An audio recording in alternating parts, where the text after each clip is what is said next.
Hello and welcome to the Inglorious Bards. I am your scandalous Game Master Tom, and this is Adventure 14. We are excited to be here, diving deep into Season 6. Our heroes have been running into some political challenges and some violent challenges as of our last couple episodes, so I'm excited to see what happens next. Thank you so much again for joining us. If you'd like to join the community, check out our Discord site.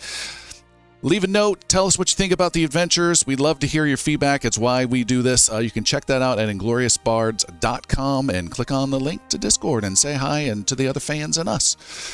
Let's see. We have a recap that's going to come in just a second. But before that, we do have a tradition of a bonus hero point for birthdays. And Seth, our own Seth, had a birthday since we last played. Hey. And you get a hero point, an extra hero point for that. Thank you, GM. Yes. Get something besides aches and pains for being an old. It's the only reason why I'm looking forward to my birthday. It's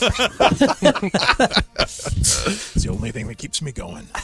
All right. A quick introduction. Just say hi and a hello or the most important quote of your life, whatever you choose. We have let's start with the birthday boy.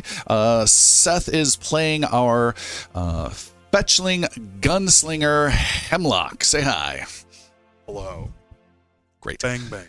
And then we have the Thaumaturge, our human Thaumaturge, a supernatural swordsman named Galen. Hello, everyone. We have Adept Agiri, our human cleric. Hello. I learn all things so that I can teach all things. And Dash, who is a rat folk kineticist. I don't know what to do with my hands. Do I just stand? Do I leave them with they're clammy? And next to him is our bard, our gnome bard Jericho. I actually have a lot of questions. And next to him, questionless, is the human champion Yannick. Hello.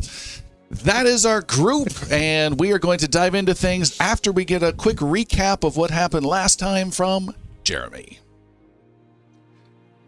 We started off the last adventure with a really interesting recap, understanding some backstory of where Agiri was coming from and how he was kind of destined, as he heard, to lead the heroes that may or may not save the world, yet not be one of the heroes that may or may not save the world.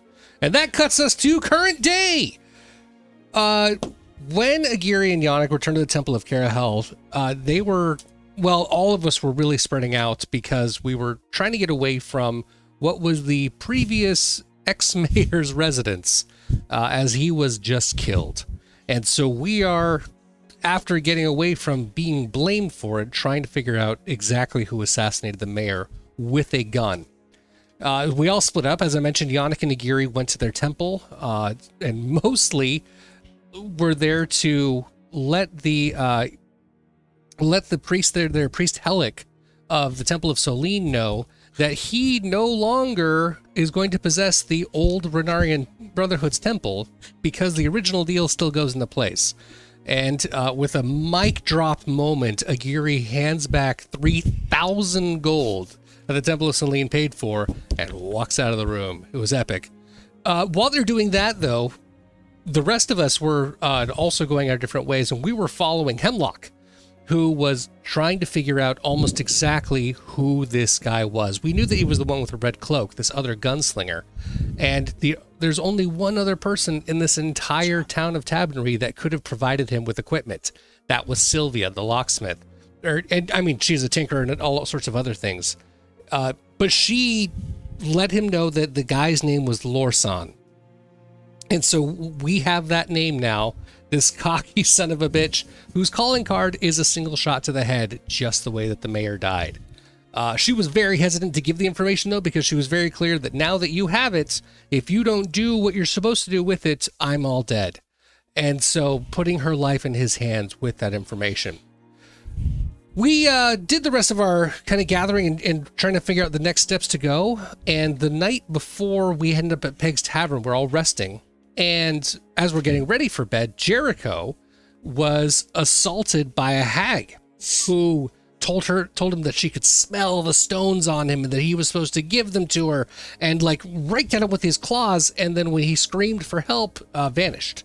She dashed into the night and into Yannick's dreams, because he also had a horrific nightmare of a hag who was telling him that she recognized the stones on him as he was standing atop of a battlement, and then she unopened and unleashed waves of demons that caused him to wake up screaming. And Agiri ran to his aid, and eventually it was decided that we should all get together and take on whatever it is going on out there. Well, Agiri and Yannick went on to meet up with the rest of us at Pegs so that we could get that started, and suddenly the stones grew warm and hot, and Yannick gets sucked into a black hole in the side of the wall. Agiri did the immediate right thing and grabbed the rest of the group and came back, where we found out that on the other side of this enchantment black, there was a bunch of cultists, and they had been trying to get Yannick out of the picture and to steal the stones, because apparently that same hag, that crone that we were encountered the night before, is causing a summoning. The cult leader, the last one surviving in the alley, told us that a summoning was going to be happening 2 nights at midnight and that he must take the stones. He also had a demon that was working along with the cultists inside this alleyway that was easily slain, a lot easier than expected actually, and it kind of dropped, but the knife that appeared to be controlling it wasn't broken, wasn't affected like the other ones that we'd seen, until we broke it. And when we broke it, the demon literally faded away into existence from where it was. And the cultist threatened us at the very end that we will pay for that. So with the cultist in our hand, we try to hand him over to the city guards as we head back to Pegs and find out where the summoning has taken place and how we can possibly stop it or die trying. With that, let the adventure begin.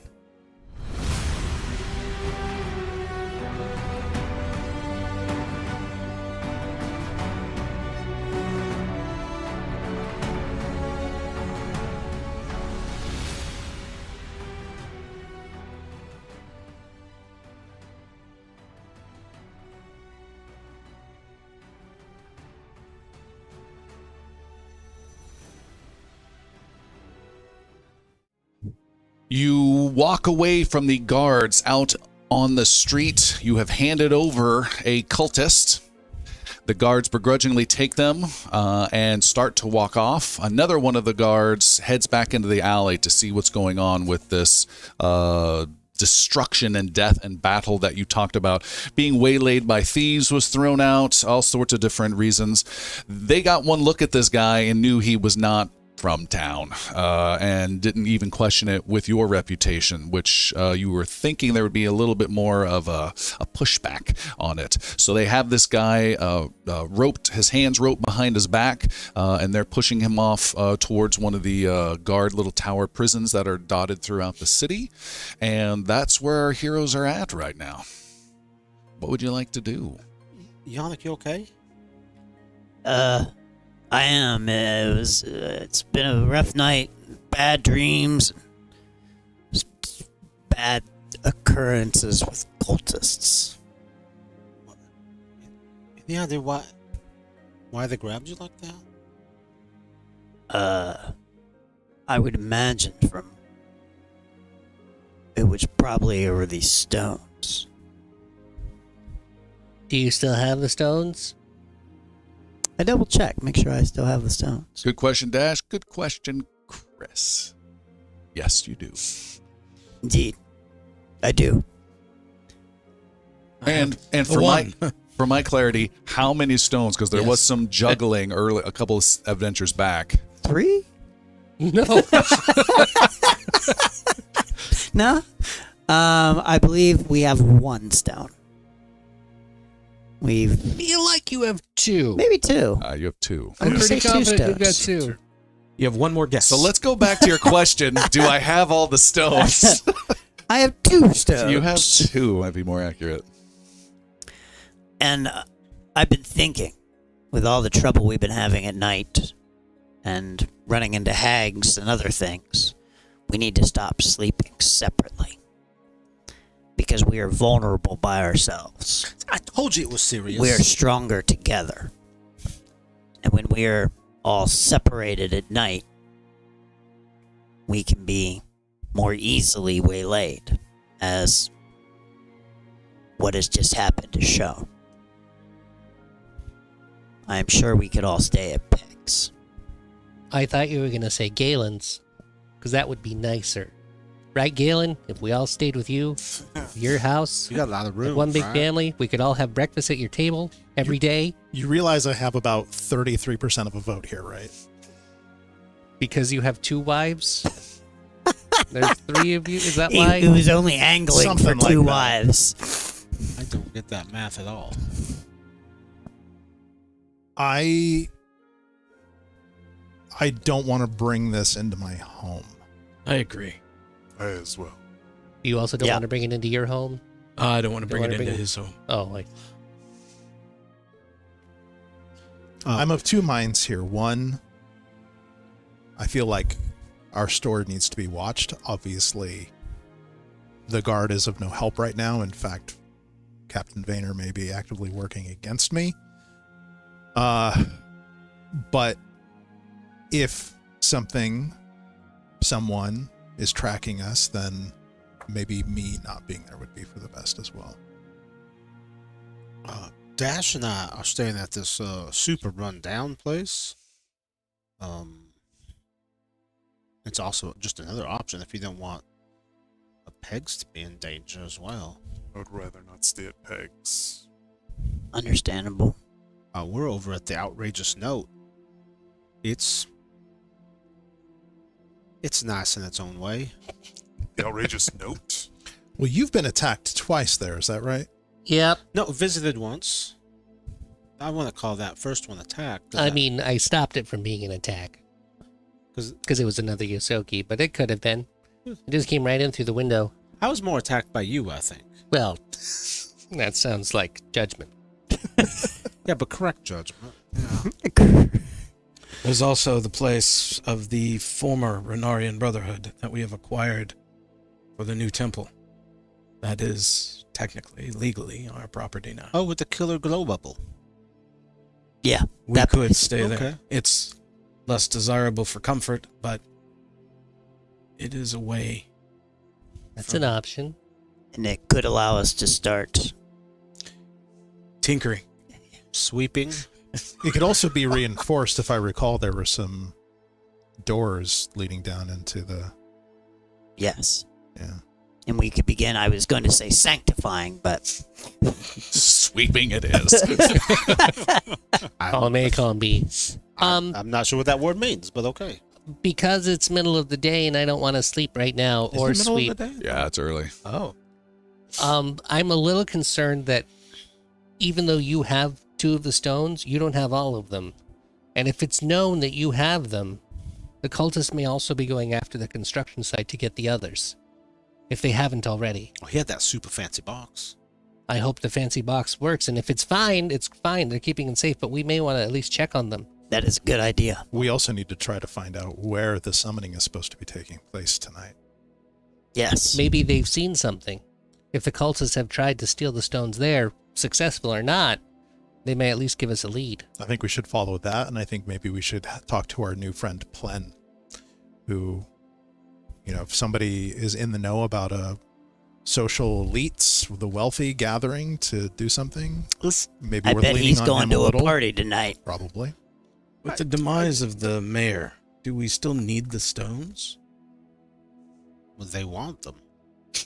Yannick just drops them on the ground and walks. You're right.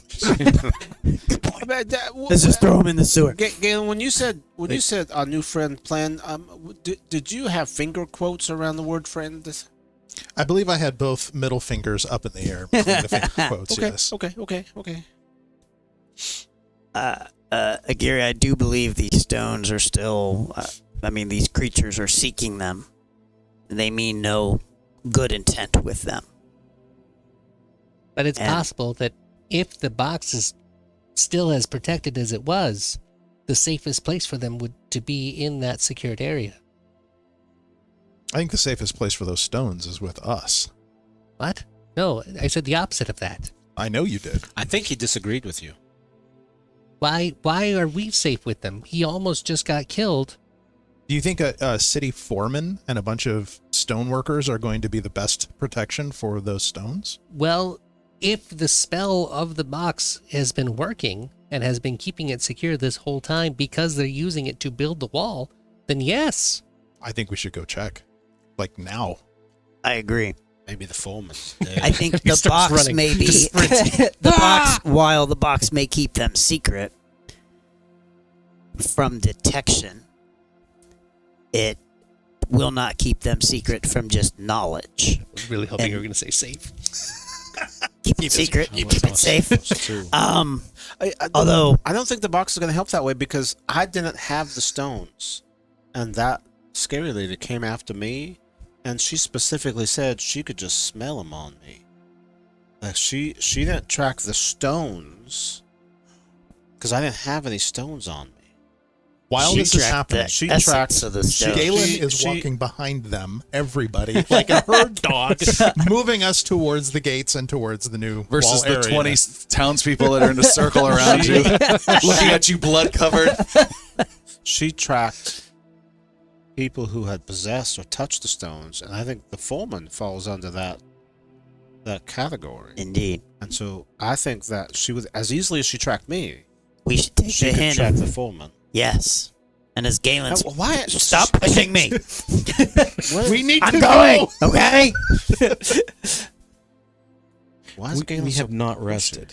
Is that correct? Are we all fatigued? No, we all rested last night. Did we? Okay, I was just Yeah, I mean, this you is- prayed all night, so I don't know how. Yeah, that this works is for you, this but- this battle happened in the morning, I believe. We had just woken up, and you ran and got us while we were eating breakfast. He finished my breakfast. I thought you were all in bed, but okay. I just want to make sure. Did you No. need it back? So where are you guys headed? We're headed down to the construction site to see Tyner. How long does it take to get there? No, it's not 15, 10 minutes, something like that. We catch the number 3 Mind, bus, transfer to number 14. Laying hands on me? Put your hands. Whoa.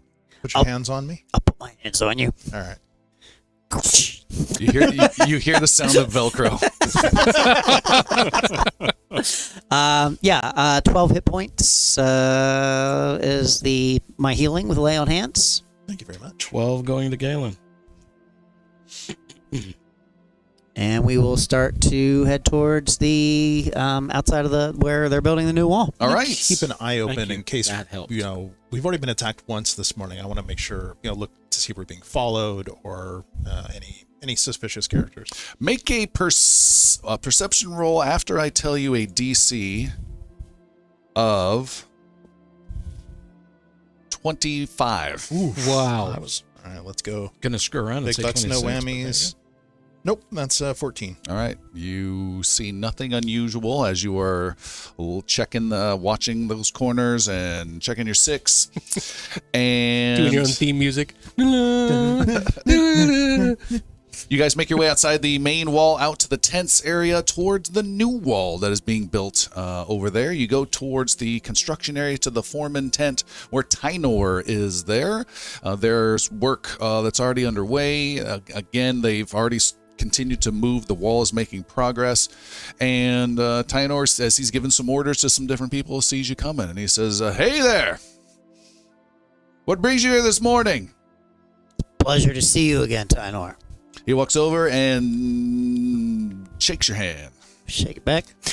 How has progress been here at the wall? It's been good. Things have been going well, except for the big news from the other day.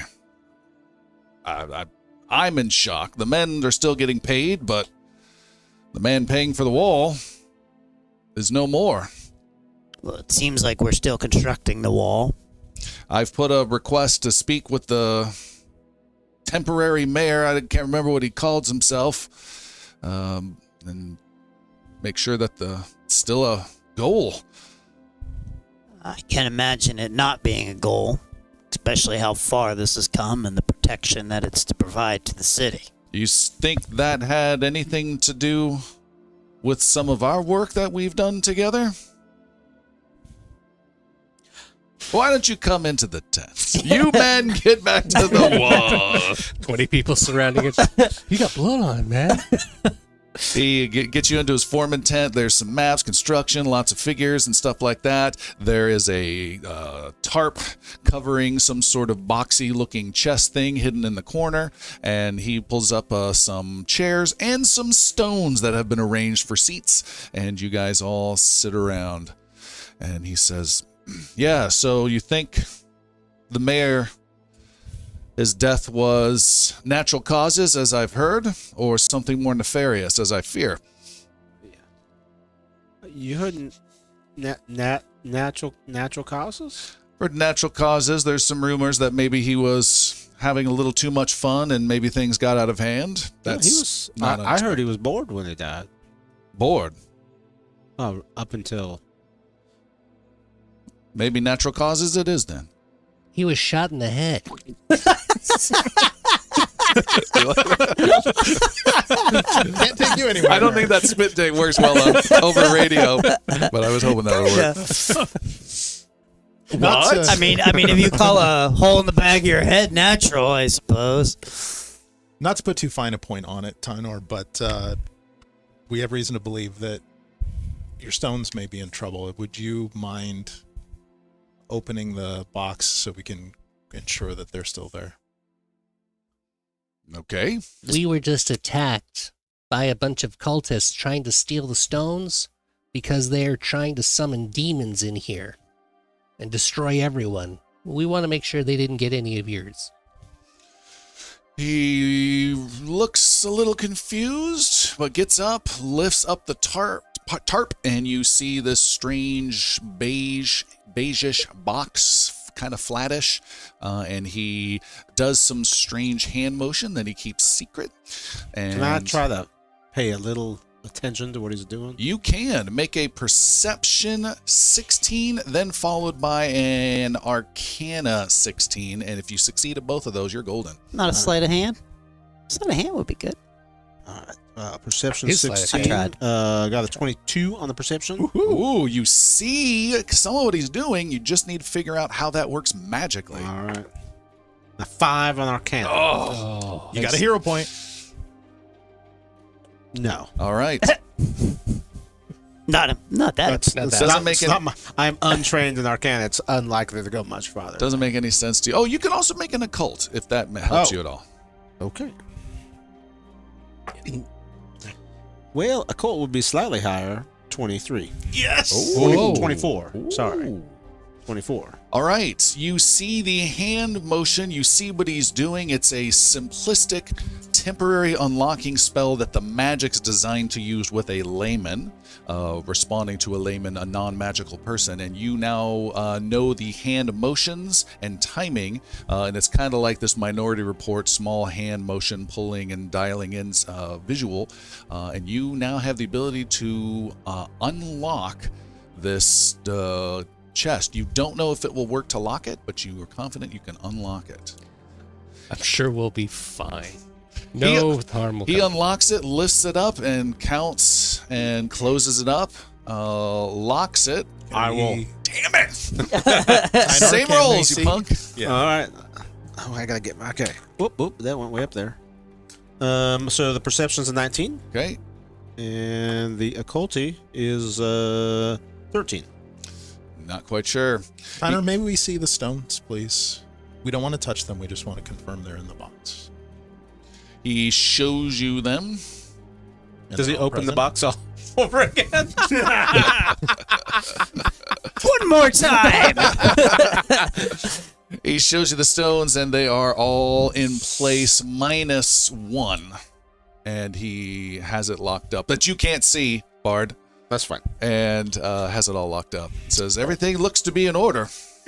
Tanor, do you happen to know where to get another one of those boxes?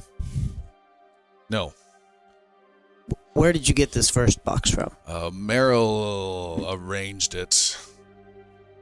I can't remember what he said. Some wizard or something. Oh, is it magical? Did he ever? Yes. Would you like me to show you? I would. Did he ever call it something specific? Does it have a specific name that you would know?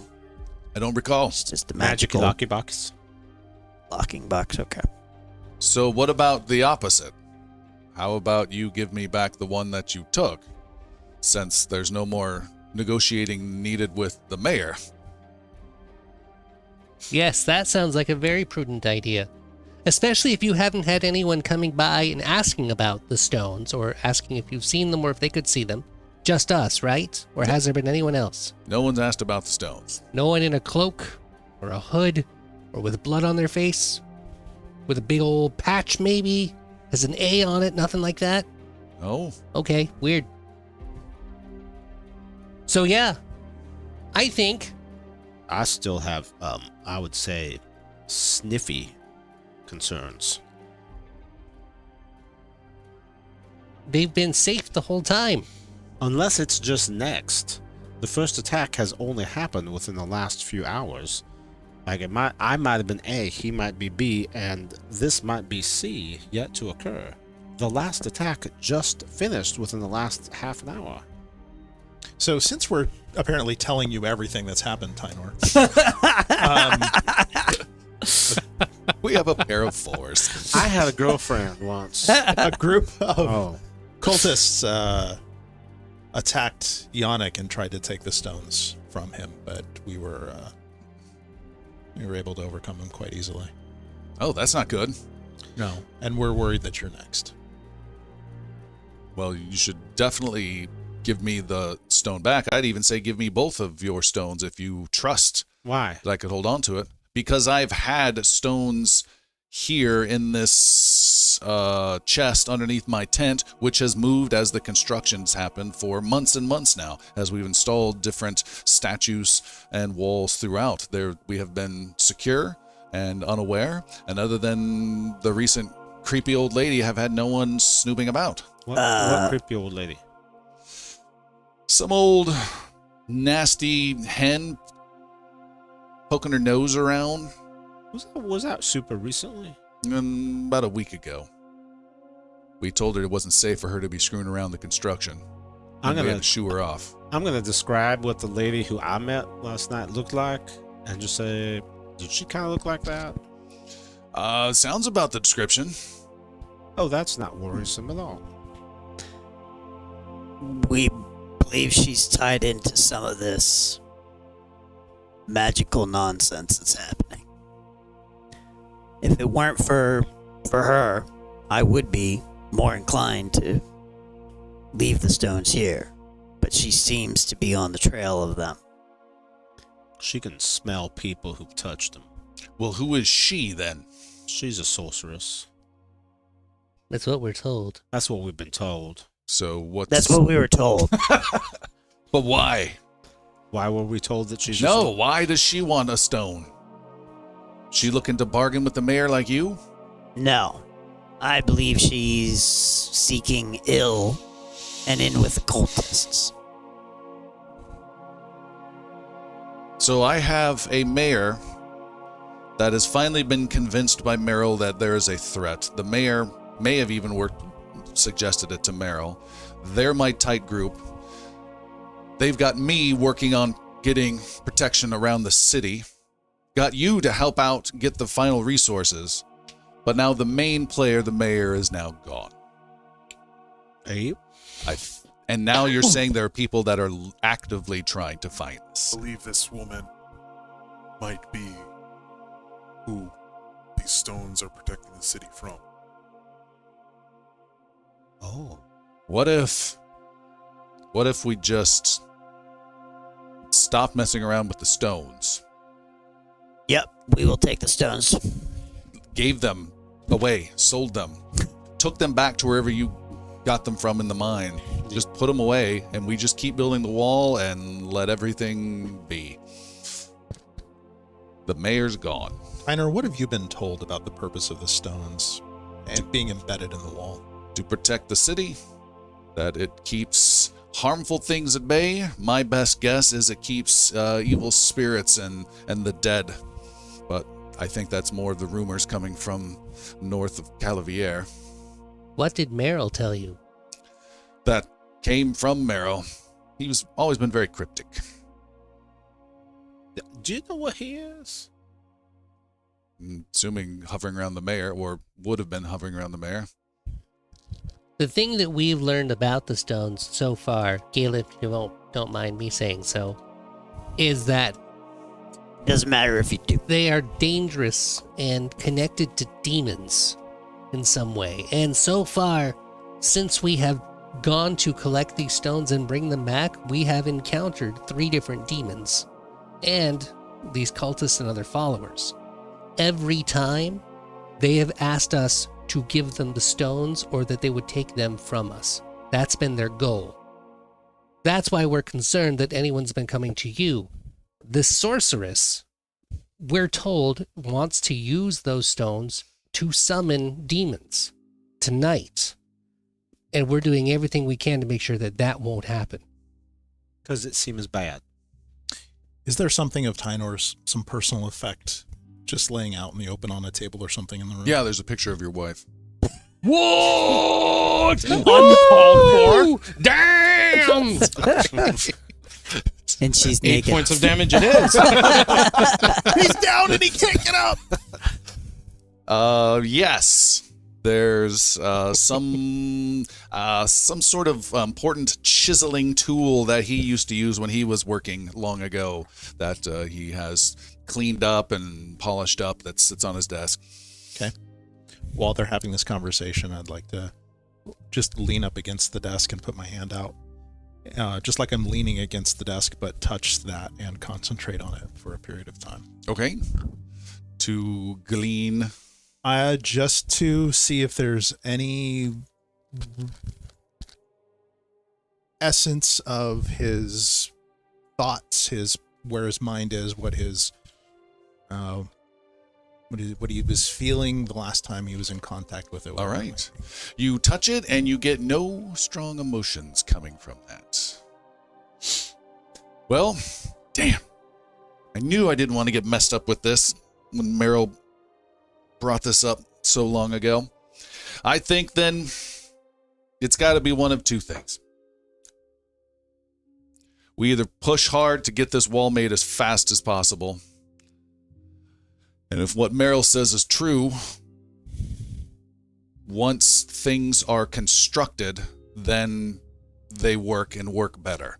Why don't we just start putting them all into the new section and just get them all in there? Forget about whatever Meryl thought they would do, what the mayor thought they would do. We get them in there and then they're safe because they are not touching them. Whoever this woman is, they're not touching any of the constructions. So let's just get them in. Or 2, we just throw them out in the field and continue making a wall and focus on the quality of the wall. Can I talk to you outside for a moment, Yannick? Yes. Pardon us for a moment. Excuse us. I'll just walk out of the tent. Have you stopped to consider that these stones may not do what we've been told they're supposed to do? Is there something you're thinking that they may do otherwise? We don't know what these stones do. We don't know who's asked for them to be put in place or why. We only know what we've been told. And right now we have reason to believe that those in power are, some of them at least, are corrupt. We don't know who to trust. What if closing the circle with these stones in the city endangers the people here? It is a possibility. And one that we should consider. I don't necessarily, it seems like it would and make sense that it does the opposite based off what we know. That it would help prevent the demons from gaining access and power over this place. But we don't know that. And there's no easy way for us to find out.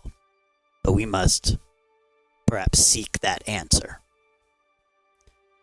And I don't know that changing the status quo of where the stones are would be of benefit.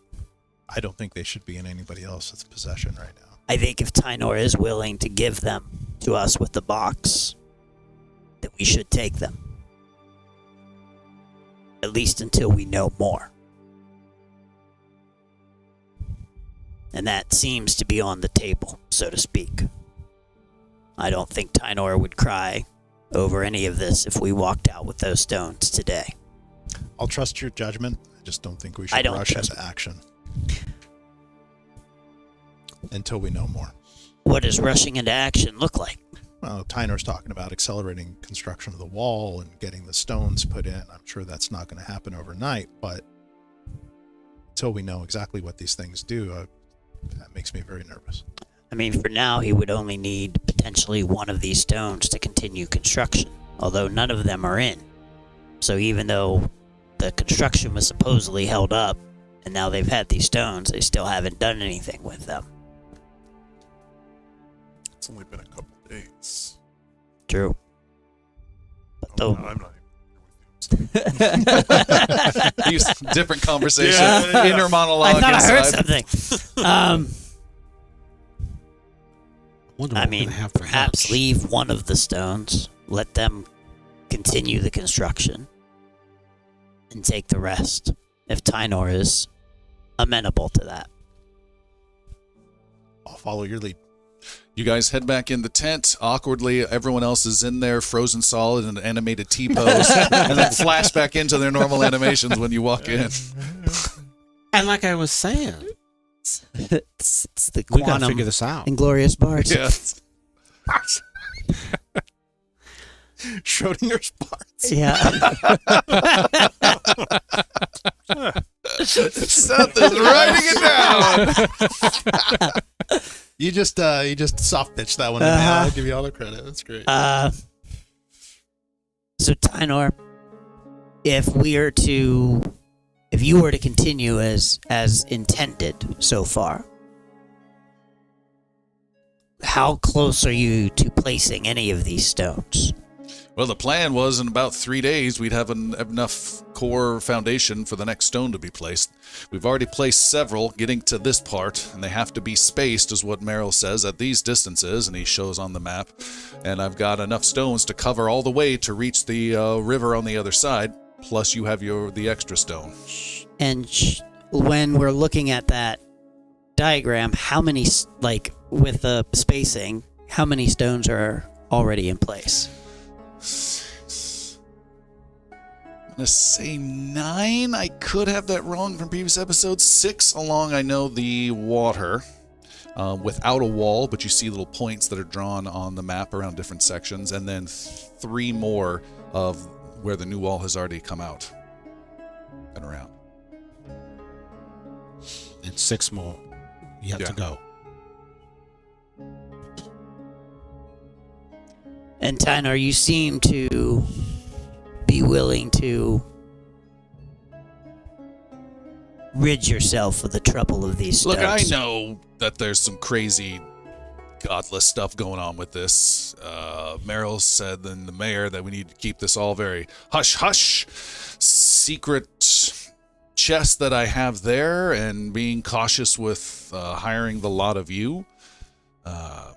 I just want to get a wall built. I don't want to be dealing with this stuff.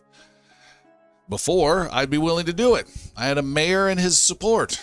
Now I don't have that. How about this? Go ahead, I'm sorry. You're smarter than me. You go ahead. I don't necessarily think that's true. Just more brash. Just one of you got.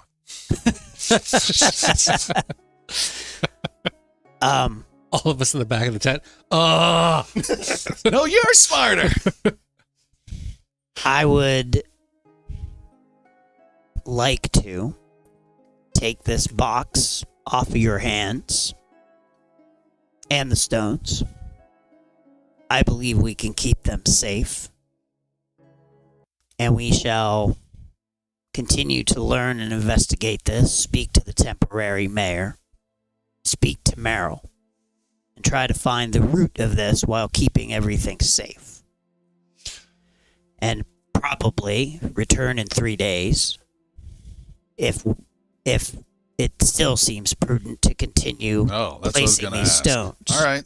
And at least make sure you get the stone needed in order to continue construction. I don't care anymore. I don't care no more. No more. No more. Okay. Wait, I'm gonna write that down. That's catchy. Yeah, that had a ring to it. Okay. Okay. Then we will take this box. He puts the tarp maybe closer around it. You guys can grab it. It is awkward. It will take 2 people to carry. It's kind of a flat, like a small flat screen TV with protection and stuff around it. That's how it would fit. Can you show Jericho how to open and close it? Oh, yeah. It's just this easy. And he shows you how to do it, Jericho. Especially how you close it. Yeah. Does that fit into the bag of holding? No. Won't get in. Would it fit into a chest, like a large chest? I was sure you're going to say cheek pouch. I was expecting that too. No to either. 2 is so key. Wait, so I just a theoretical here. If someone were to cast enlarge on the Yosoki, would it fit into his cheek pouch then? That could create some weird. How long does the spell last? What are the Yeah. after effects?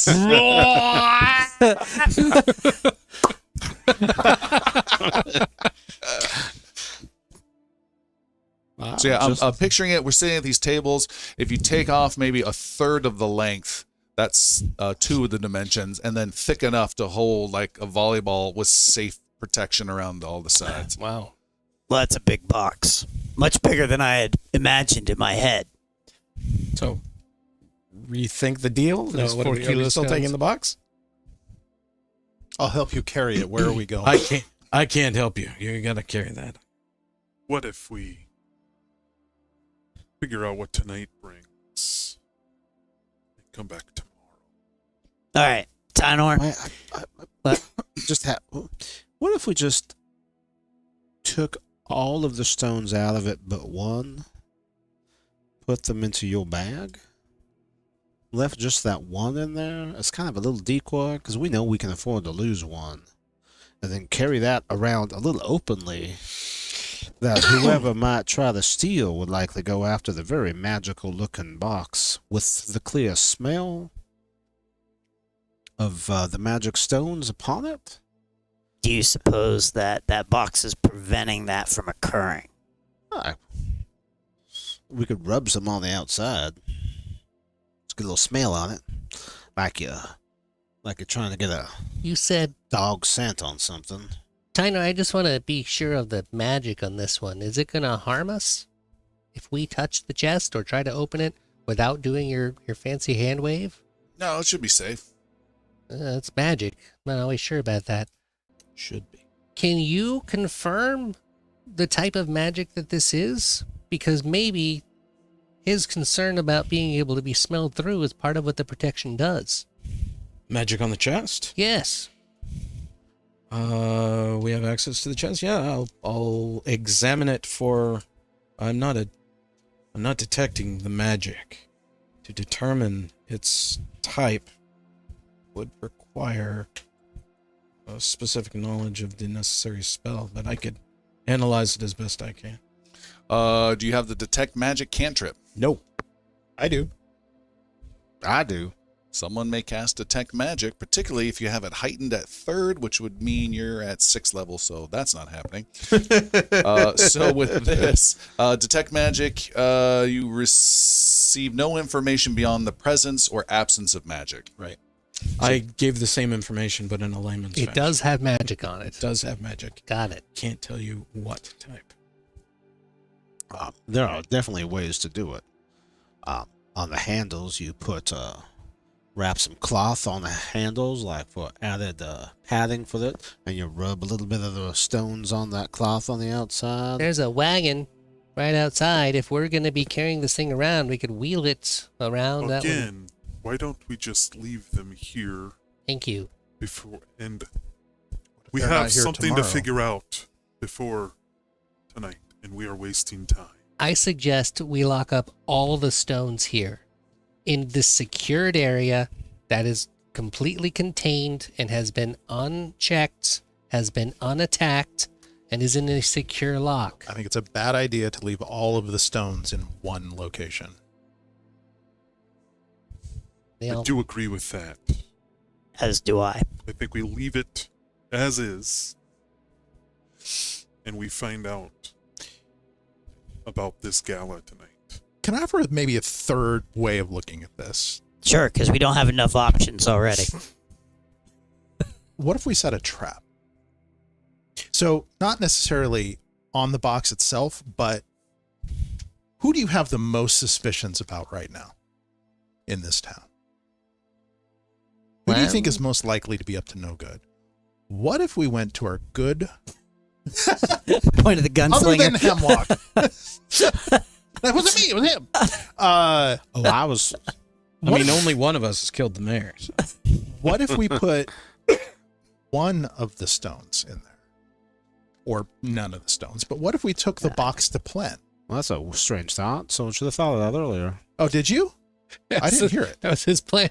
Yeah, he totally had Hey, that plan. Jericho, did I hear you say something about Plen? Nope. Never talked about putting one stone in the box. Sounds like you had an amazing idea. Why the plum? I don't know. Let Jericho tell you. I don't think that was necessarily part of the plan, but he talked about the one stone at least. As bait. Jericho's just going to go sit on the box and just kind of like this. All right. Well, take it to Plen. Tell him that as someone we trust who has already solicited our help, and somebody who has guards, we know he has guards, we'd like him to keep it safe, and then watch and see what happens. I'm concerned about Hemlock's thought that the summoning is happening tonight. Tonight. That sitting around and waiting for something, I don't know if we have time for that. Yeah, I'm not in love with that idea either. I think adding, a stone not in our possession, even as a trap, including Plem in this is. I'm a firm believer in yes and. It just. Someone make a decision. So we're going to leave the box. Said and I keep would our follow your stones. lead. I'm following your lead. I think the best idea is to leave the status quo as it is for the time. Leave the box and the stones, other than the ones that we already have, and seek out this party. Give Tyner a crisp high five. Okay. He wishes you well. Yes. Before we leave, Tino, I don't know how well connected you are in this city, but have you heard of a party or a gala happening this evening? No. Okay. That's good. Thank you. Tyner, He looks confused. keep it secret. Keep it safe. All right. Before the box is closed for its final time and securely shuffled away, Agiri applies a potion of Looter's lethargy to the stones. What is that? I remember that. What does it do? Well played, sir. Commonly smeared on locks, chests, and even valuable items, it's a poison that slowly saps the strength of those who touch it. It's a contact poison. It lasts, let's see, onset, no, it's there until it gets used. All right, done. You put it on there. Great. It is closed. You guys leave Tynor's tent. He wishes you well, and you are now in the exact same state now as you were when you entered the tent. Just 30 minutes wiser. And we have informed Tynor that the poison's on the locks. No, it's on the stones. It's on the stones. On the stones. Okay. And now do we know exactly where? Did we divine that information? Where this summoning, where this... We need to go talk to Yeah. that shitbag Clem. Or Merrill. They're both shitbags. Yes. Well, someone has to know something. We are lost without that I information. do want to ask Clem some other questions, though. So my vote is to go there. Are we going to ask him sneakily or meanly? Depends on how he reacts to us. Are we gonna initially ask him sneakily or meanly? Since we had gone through a rest, essentially, this fight happened after, yes, but did the check for my sickness get made or not? I don't recall it being the The case. sickness came from a disease, correct? Yes. What was that? The filth fever. Filth fever. Thank you. Filth fever. I've got from the rat swarm. There it is. No, it triggers every morning. You get another roll. Should I roll now? No, you've already done it. Oh, I've already When done you wake okay. up. Then that's it then. I think it's a good idea to visit Plum. Might not be a bad idea to also visit Merrill and get more information about that box and these stones. It's still early morning. Lots of time left. But I think Plum and finding where this summoning is going to happen. We'll Also, have. to see who else besides him might have a beef with the dead mayor. Yeah. All right. There's a quick sidetrack by our religious folks who do some prayers at the temple, feeling renewed and invigorated. And Priest Orion, the old crotchety priest, pulls you aside, Agiri, while you're at the temple. And he says, I have something I need to speak to you about, Agiri. You look concerned. Well, there's... And he pulls you aside, even from Yannick. I agree, he must go. Your time is done. He has failed both of us. There are very important books, a wealth that the world does not even know, beneath the Temple of Carahel in Edlinholm. But here, our leaders have secreted away several very dangerous tomes that I am not at liberty to discuss. You mentioned in passing you were looking for information, and I have been told to keep these protected at all costs. It is my function here in Tabonry. I don't do services. I don't do weddings. I don't do death rituals. I don't like people overall, but I do care for these books, and they are located deep below the floor we are at, protected with powerful magic, and it is my sworn duty to keep an eye on them. But I feel you may need their help. All right. But if you do come with me downstairs, you cannot speak of this to anyone, including our guardian, Yannick. This is a secret amongst only the very few in the temple know of. Do I hear Watchtower music playing in the background? It'd be difficult. He's naturally curious. What are you doing over there? He's right there. Or to hear 50 Shades of Grey music. And among the most faithful, I'll do my best as you ask. Must this be done now? Whenever you see fit, I need a few moments to unweave some of the protections, and then we would go downstairs, and there is a very small place to read, and I have just the book in mind.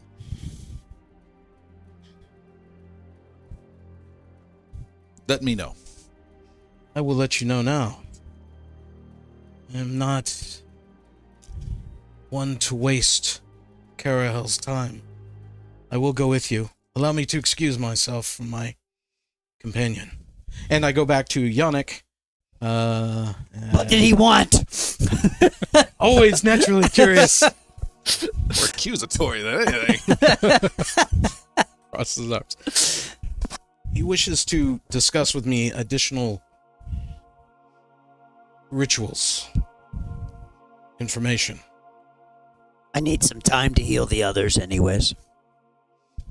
Then you'll excuse me while I go about these rituals. Of course. Carol with you always. And with you. What is that? What an initiative about to be rolled. They walk back from each other, refuse to close the door. Fast drawing a heal spell. All right. There's a tumbleweed for some reason. I don't know. Religious tumbleweed. All right. You follow Priest Orion, and you nod and wish a late good morning to Priest Hemlock of Solene, who is still a guest of the he's still temple. there. And he kind of watches you guys, but he doesn't butt his nose in.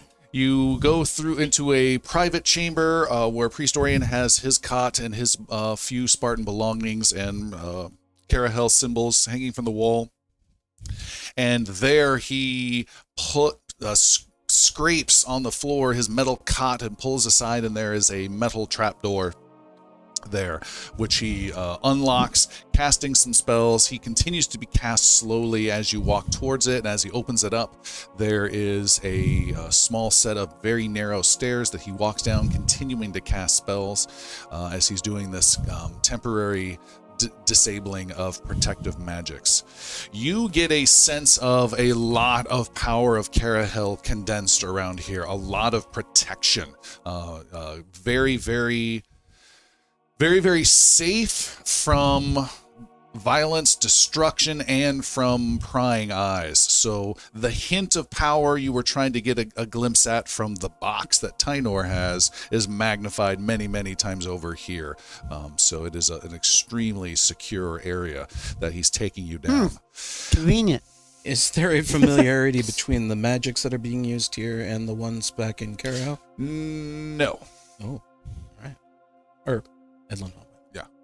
No, there is. No, that is true. I'm sorry, I misheard you. Yeah, there is. This is definitely your order's magic. Okay. For sure.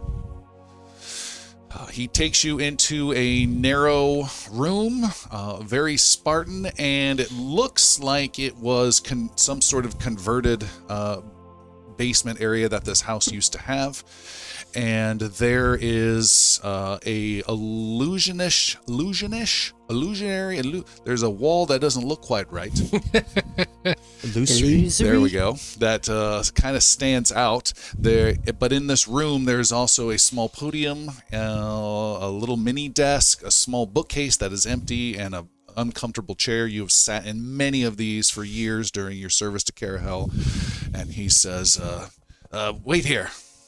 And he casts another spell and then steps through the wall and disappears.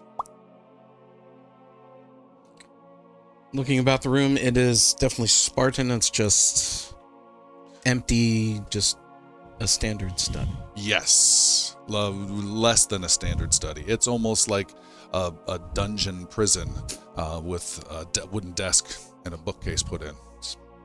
The trappings of home. He then returns a few minutes later with a metal encased book. It is got multiple clasps, multiple lock type things. He's holding it heavily in his arms. He's walking with it as though it were Wild West nitroglycerin inside. As he comes through, the wall wavers as he comes through and becomes a little bit harder to see where that is. He then walks over to the podium and places it with a big thud. He then pulls out his symbol of Carahel that hangs from his neck, twists it a couple times, and ching ching, little bits stick out that becomes a key. He then takes and slots it in and clicks into the book, casts another small little spell, and then opens it up. A little bit of a squeaky grinding noise as he opens up this protective case. And inside you see a book, a thick tome that the sides of it, the cover of it is a dark red. It almost has a velvety, fluffy type edge to it. There is threaded in a gold weave is the name of it. No author, but the name is called The Harvest of Shadows. Priestorian says, this one has been here for years. I think there are many a devil or demon that would love to get their hands on this. Oh. I pray, Carol, it never fall into their hands. But why show this to me now? You said you needed help. You said you were going to ask the temple in Edlin Home for information and resources. I think, if anything, they would say... I had no idea this... does he permit me to begin glancing through it? He does. He steps back and says, Reed, I would recommend touching it as little as you have to. All right. And I will be upstairs. He leaves you, walks up the very narrow stairs. You hear the trap door close, and you hear the screeching of the bed being placed over it. You turn up an oil lamp a little bit more to get some light in this cell beneath the temple. Agiri pulls up a chair and pours himself into the book then. All right. Make a religion roll, and do you have... One of you was thinking about it. I don't know if anyone got it. The student of the canon feat? No, I do. not. Yannick does. Perfect. I'm also a scribe, but Yeah, doesn't matter. You're apparently. upstairs. yep. But they don't trust you. Yeah. Yeah. He's a little too punchy, that one. But not him. You spend time poring over, and it's stories about an old demon from generations past causing trouble and slaying people and just sowing chaos everywhere. Another story about two twin sisters and the destruction they caused when one was possessed by a demon. Lots of small little vignettes regarding demons, but there's information you're able to start to pull out because it's also a lot of tales about religious figures, Carahel, Solene as well, big prominent heroic types fighting against the demons. Make a religion roll. You're going to get information, but this is a bonus bit of information. Okay. And your target number 42. is... Probably the case considering the time. your target number is 15, 20, and 25 for bonus. All right. That is that number. That is that number. That is going to need a hero point. That was a 3 rolled. Yeesh. You can do better than that. Do more. You don't want to roll a 3 in Yeah, front you're of the just demon book. daydreaming. Boy, did I forget my... I don't know. Yeah, I said not to do something. I'm Licking your fingers as you turn each page. That is better. 25. Whoa. Good job. You're the agiriest. Don't ever call me that. Student of the canon unneeded. I'm a cereal is what it sounds like. Okay. The information you have gleaned, not from that roll, there's one story that stands out. The story talks about a hero named Bremen who was trying to root out a demon plaguing a village in a remote location many, many years ago. And try as he might, he could not find the source of the demon in the village. There were struggles, there were small attacks, but he couldn't quite find the actual demon itself. He knew it was hiding somewhere with secret demonic magic, but still he could not find its lair. The mayor's wife was a favorite of the demon, and she was possessed by it and was lashing out both in a social sense and physically to get Bremen kicked out of town in any way with the demon manipulating her. The story continues with late at night, Bremen, our hero of this story, going to the mayor's home and slaying the wife and the demon within, which infuriated the demon. but the demon was still not dead, as its lair had not been found. As the town that morning then turned on the hero for murder, the enraged demon brought down horrors upon horrors upon the hero and the townspeople. Bremen held off, barely survived, holding off the terrible onslaught. He was nearly defeated, exhausted, and wounded.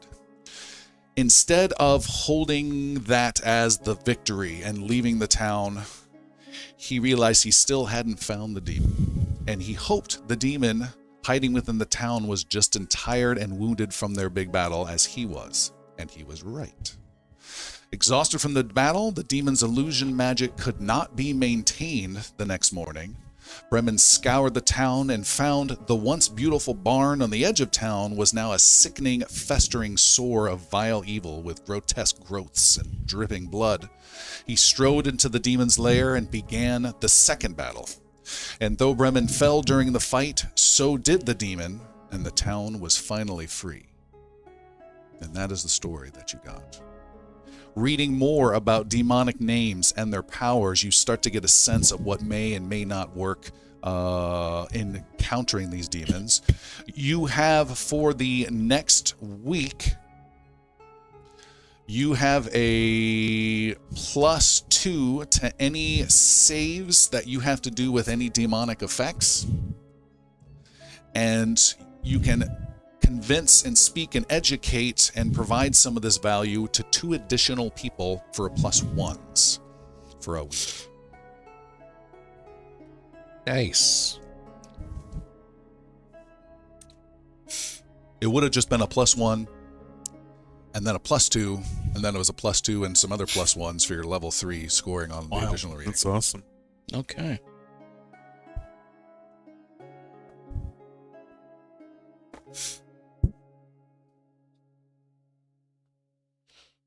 How much time did that take? An hour. No. You are fast. That's a good story. Poured Then. through the depths of the book. Mm-hmm. If I have gone through it thoroughly, I close it up. I'm also trying to look for identifying marks on the book. Okay. Like Identifying it as part of a set of books. Volume 2. Is it of Varen or is it otherworldly? No identifying marks, no set. You are confident this is of Varen. There are some names of some of the stories you've heard in other tales in the past. Encyclopedia Yeah. Varenica. But these are more detailed and more focused on the demonic nature. Having finished the book, closing the book.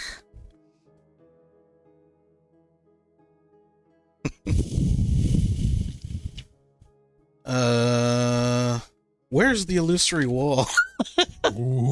You look around, you see said illusory wall.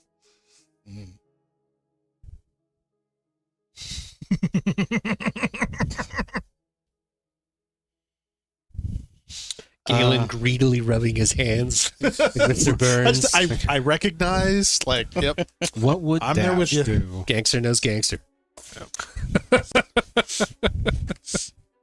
That's interesting.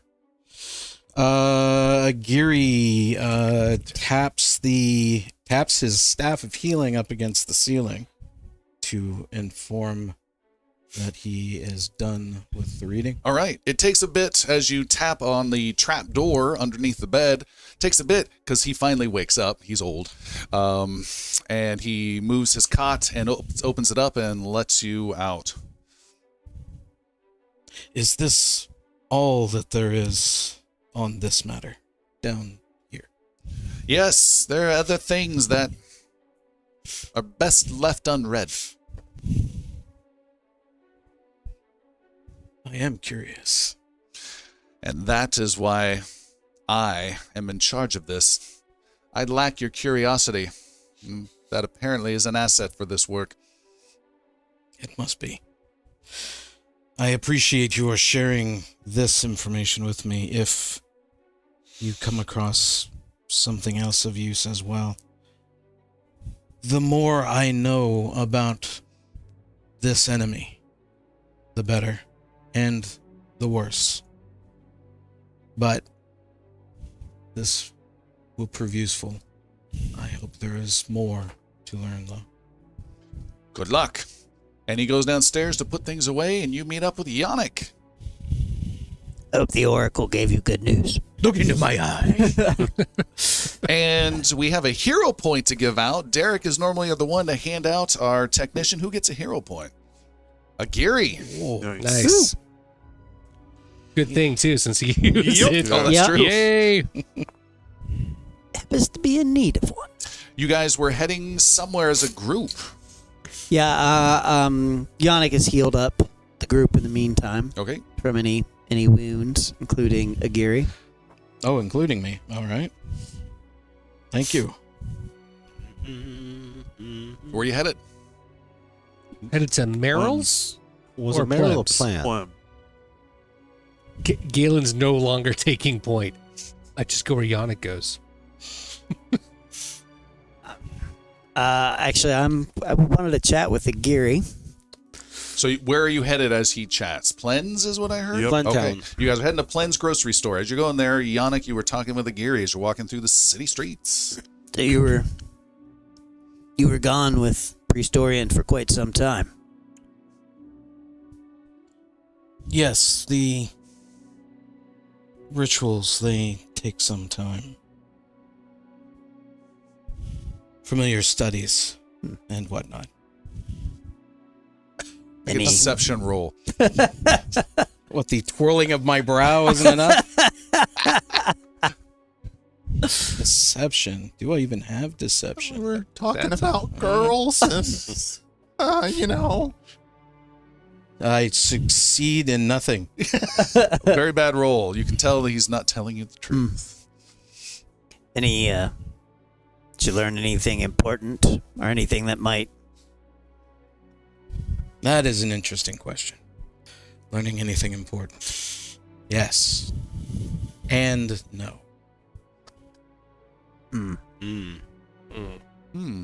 I see. That's interesting. Well, I hope the rituals went well. Do y'all feel as The awkward as I yes, do the right rituals, now? they went well. Nope. You guys arrive at the general store that Plen runs. Hey, just real quick before we go in, earlier question, super fast. Don't want to give the number one. Who's taking the lead on this discussion? Number two, are we going the grumpy route or the sweet and honey route? You should go in there with a sweet and honey route. And I'll be bad cop. I'm good at being bad cop. Oh, that feels so like that'll go super good. Okay. Good bard, bad guard? Good bard, bad guard. Good bard, That's bad hard to guard. say. Did you want to get in? So, I mean, I'm not going to go in with you, but while we were walking and whatnot, Dash was fiddling with a necklace, a charm, a token that he was given While Agiri was doing his reading. while and Agiri was stuff. doing his thing. And I wanted to take it to you, Galen. I know that you're good at magic things, and I was wondering if you could take a look at this and see if you could identify what it is. Oh, it's very, looks very old. Yeah, I would agree with that. It's definitely got some interesting markings on it, but I haven't seen anything like it before, and I'm not really sure what it's supposed to do. Is this what the Elder gave you? It is.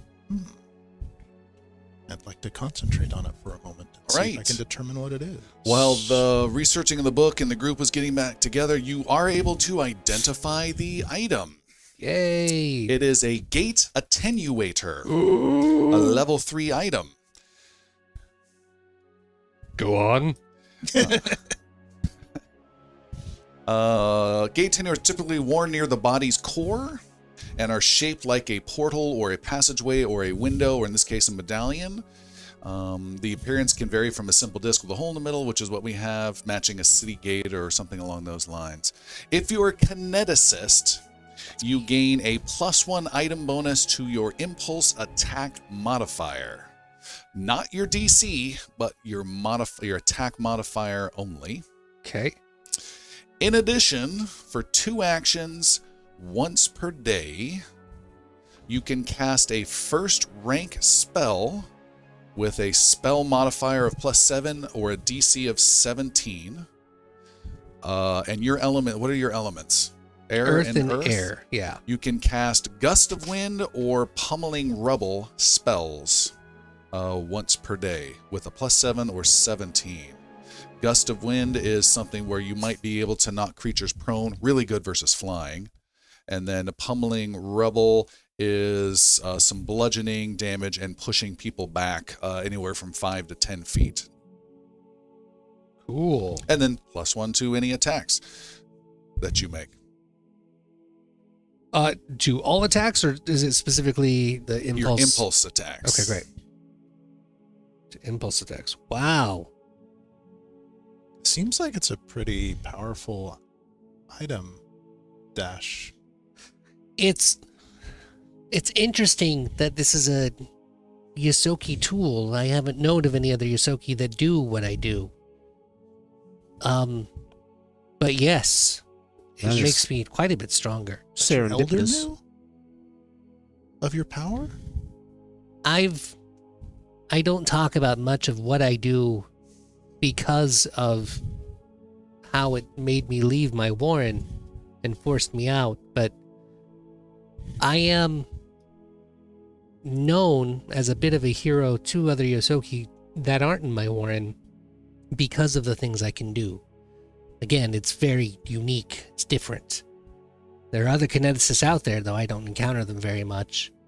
And so the fact that there was something that was Yosoki made to attune with gates and to enhance my abilities is very, very interesting.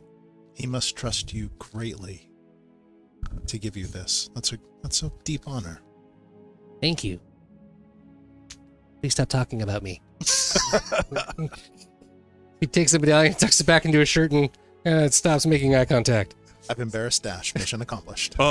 Before we get to Plens, recalling last time we went there, we were asked to disarm ourselves. I ask Yannick to, in your bag of holding, to keep my Yeah. guns. I can do that. Thank you. Anybody else want to load up? How much can a bag of holding hold? More than we got. Good answer. Spacious pouch is not the name we will be using.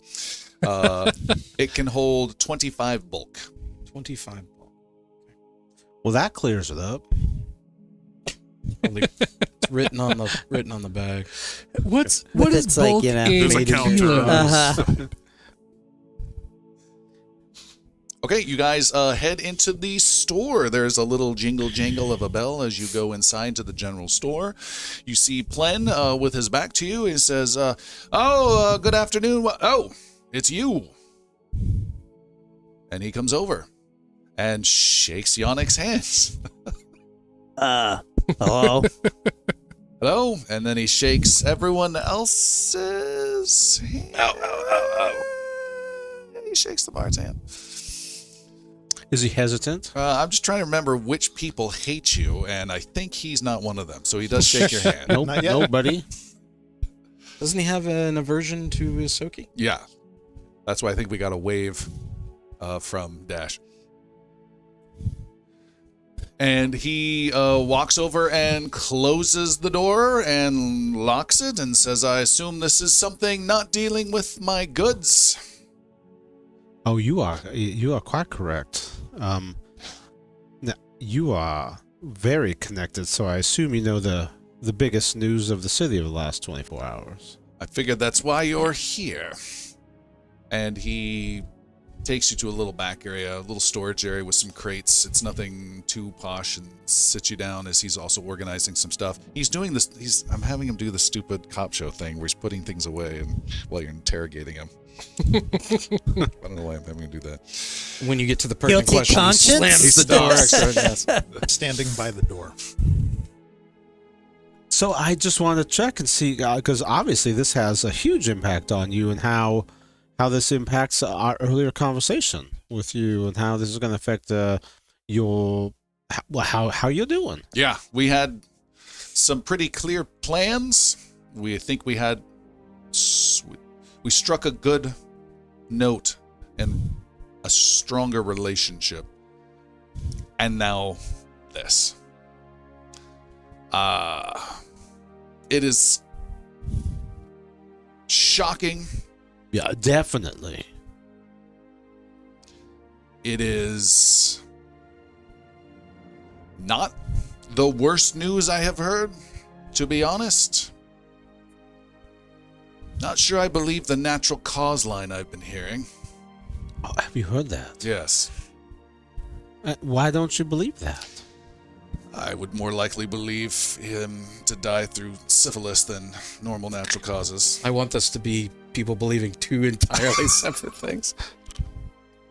But this definitely throws a huge wrench into things. I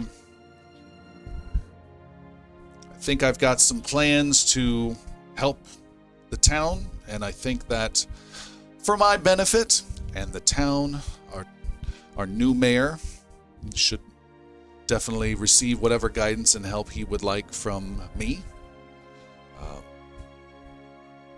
Wait, have you actually heard rumors that it was something other than natural causes? That's what I've heard, natural causes. Have you heard anything other than that? No? Have you? Well, no, you just seem to be casting aspersions on that, so I just didn't know if you'd heard rumors to the contrary. I've heard nothing to the contrary. He was... Well, I know you are super connected. I didn't know if you had a little dirt to dish to us. Any rumors Hale that were was reclusive except for the company that he kept, and he kept company of entertainers and whores from the city and beyond, and loved keeping himself occupied that way. So natural causes just seems odd. We have heard rumors ourselves that it might have been something erstwhile. Something erstwhile. Other. Less than natural. But, you know, He flips his hair. rumors abound in a city like this, So how does this change our relationship? I'm assuming you're here Well, you're the boss. I was going to ask you that. Obviously, you don't need us to do the exact things you asked before. What would you? What are your needs at this point? What's your connection to the mayor, if anything, anymore? Or are you now cut off from the government, and your best bet then is working with me? Do you mean the dead mayor, or the guy who's taken over? You tell me. I think you mean the dead mayor, but I'm not sure. I have met the new mayor 2 times that I can recall, but both of those fairly recently. He seems a reluctant leader, I would say. I don't know that in a political fight he would really be in your leagues. I agree in a not so humble way.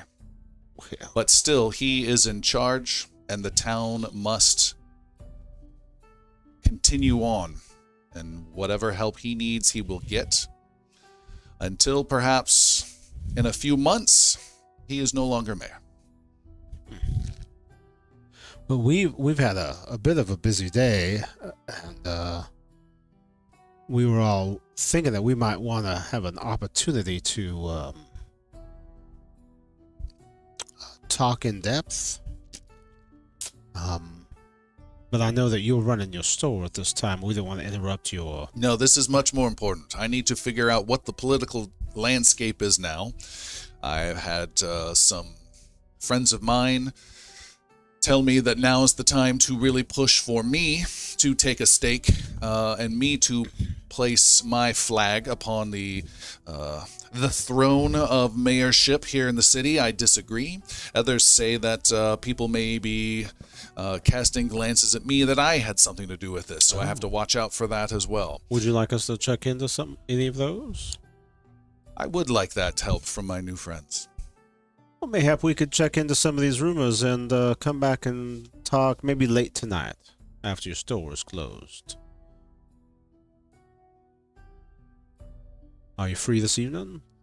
I am not, but I would be absolutely appreciative of this. And Oh, I thought this was important. I'm sorry. It is.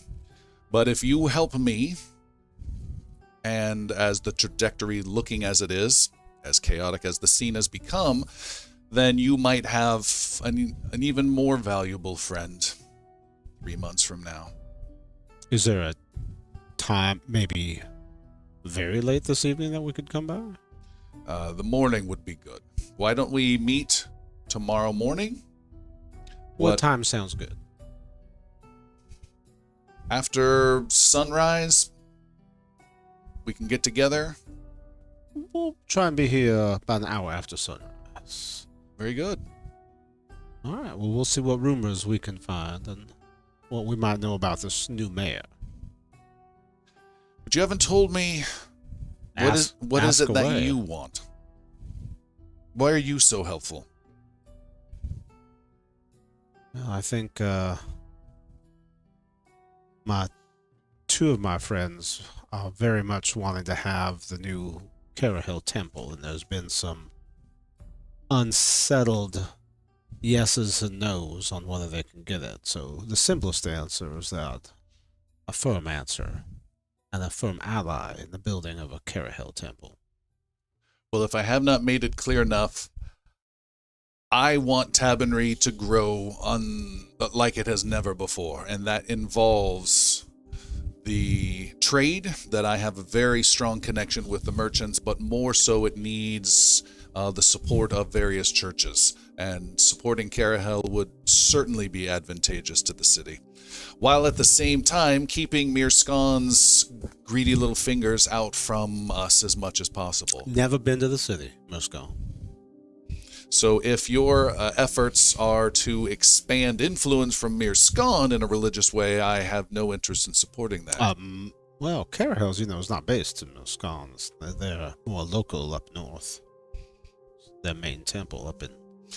Then we have Home. much to discuss as the future grows. I see this as being very beneficial for all. Well, enjoy whatever plans you have this evening, and we'll see you in the morning. We'll see you then. If I may, Glenn, obviously we want to go out and talk to some folks, but yeah, you might know I'm a city guard up until recently, and just can't take the cop out of some people. If something untoward happened towards the mayor, whoever did that would need a few things: motive, means, opportunity. Who could you point us to in this town? You're connected, you know people. Who might have reason to want the mayor gone? Motive? Well, other than the political rival like yourself. Oh, don't look at me like that. People will whisper those rumors. You have to be ready to fight those rumors. You know it. Means?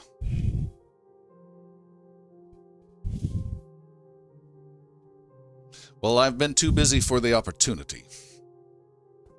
But I can't think of anyone. I don't think Gideon Delphana has it in him. I would certainly want the position, but I don't want to be plunging the city into chaos to become mayor. Definitely not. All I can think of are influences from outside the city, and particularly Mirskan. We have grown from a small town that has grown and grown and grown into our own city. we're not going to rival them anytime soon, but keeping us in place, keeping us in check, making sure they get a piece of everything here, that could be a factor. But I don't see any political candidates being put forth by them, at least not yet. Are you aware of Mirskon sending anyone to the city? I am not aware of it. I would imagine someone's coming soon. There's got to be some sort of message that's being sent there, and someone's going to be coming, maybe from the council, to oversee things. They have been very careful about keeping themselves out of our official political process over the decades. But a mayor dying naturally, not at an old age, right before an election certainly might have the council raising an eyebrow. So that will add yet another layer of complexity.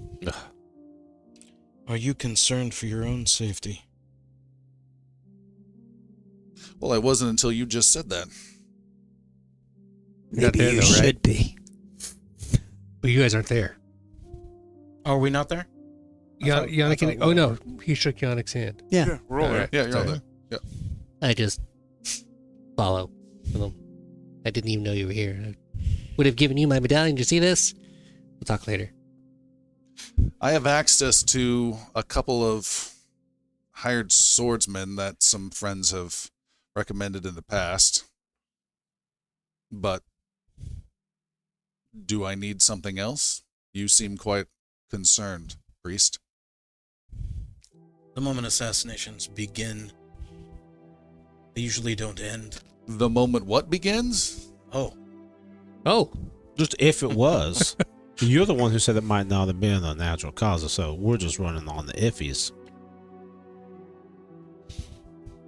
If you wanted information in this town, who would you go to?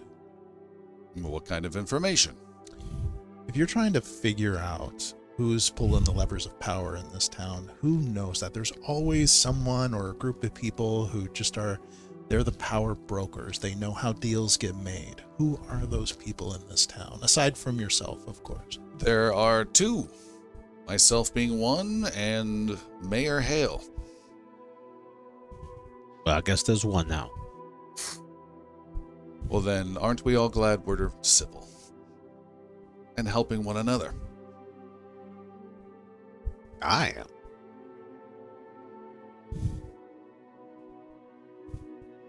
Would you be interested in someone watching your back? Beginning to think that there's some danger that even I am not quite aware of. Would you be willing to offer that help? And if so, how much would it cost me?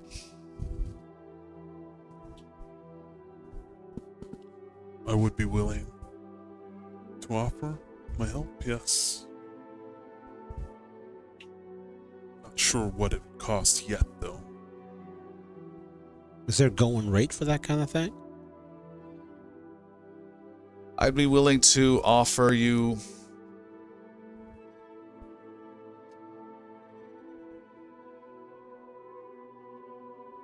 $5 a night to keep an eye on me, and half as much during the day, as I think I can have that covered with my business and my goings about town. I'm more concerned about late night skullduggery. How does that suit you? I think I can make that work. He reaches into a small little box and pulls out $5 and says, then I expect some protection this evening then. He nods. You want me by your side? Or do you want me in the shadows? You'll be at my side. Very well. Let's make a clear indication. That plan is not to be trifled with in these times. That's a very good idea. Very good. Wonderful. And any blessings that would come my way certainly would be appreciated. See, look at me. Otherwise, when you, he says to Jericho, have information, we'll meet in the morning. Righto. One last thing to ask, Glenn. Should we stick by your side through this and see you successfully into the mayor's office, I'd like a personal favor in return. I'd like to be named captain of the city guard.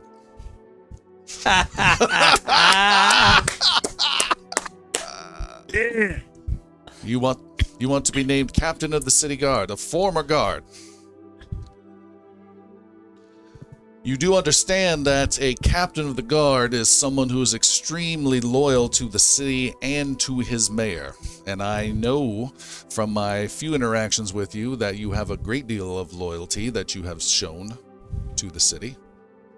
And so far it seems as though we are building towards a great deal of loyalty towards the mayorship that could happen. I would absolutely could think of no one better for that role. Then it's agreed. He shakes your hand. Looks at the priest and the champion. Well, good day then. We'll see you in the morning and you this evening. Blessings of Garahel be upon you. Oh, you that too. He nods. You guys head out. So if I get this straight, We know where he's headed tonight. we do, Or we know where he's... We don't know where he is going, but we know... but We the know that we're gonna know. person who was accused of the mayor's death is now going to be in the apparent employ inside of the one person who benefits greatly by the mayor's death. That's a beautiful look right there.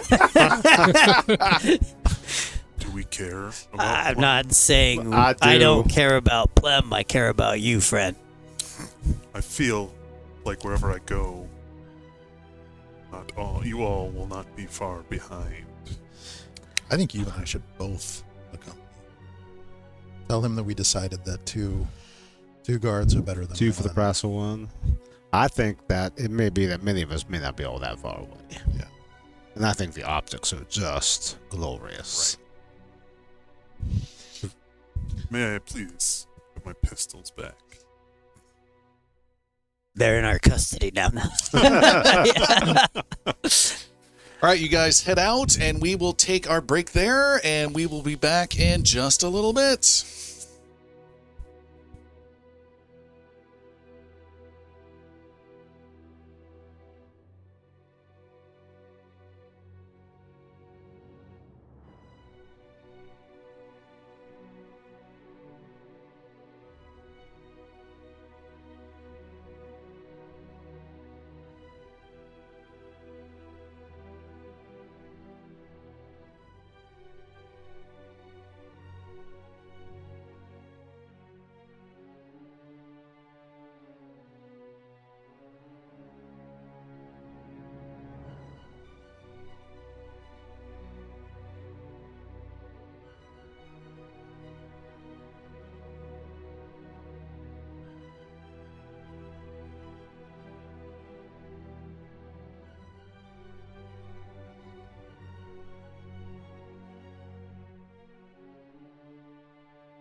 And we are back. Thanks again for joining us. Don't forget that there is a wonderful campaign data wiki site that has all the details about the adventures, the towns, the people, the NPCs, all the places, maps, timelines of the world.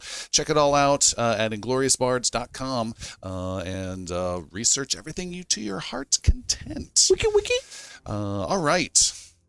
It is several hours later. Galen has retired to one of your homes and has worked out some magic of moving some runes around on weapons. What's the end result with all of that, Galen? So we have extracted the rune of potency from my sword, and I've applied it to one of Hemlock's guns. Which one, lightning or thunder? Lightning. Nice. Lightning has it. I think lightning. And then Which gives it a +1 to all attack rolls. And then I have taken the rune of striking from the mace that Agiri was carrying and applied that to my sword. Which Jericho, I think, was the one to find, if I'm not mistaken. Did what now? I was just giving Jericho credit for finding. Finding it in the sewers, Yeah. yes, Yeah. exactly. And so where's it going? onto my sword. Onto your sword. So that increases the number of damage dice to 2. So how much damage does your sword now do? 2d8 Plus, plus 5. with the 5's always there. Yep. That hasn't changed, but now it's 2d8 plus 5 plus any cool esoteric lore Yes. exploit vulnerability stuff that you do. Nice. All right. Done. It is that evening. Well, I was just gonna throw out that my dagger still does a powerful 1d4 minus 1. Nice. Killing it. We got it. What happened to the rapier you were carrying? Oh, he sold it. It is that evening. It is around 8 o'clock as nightfall starts to descend upon the city, and our pale-skinned fetchling named Hemlock It is your name. It is. makes his way through the city back to the general store.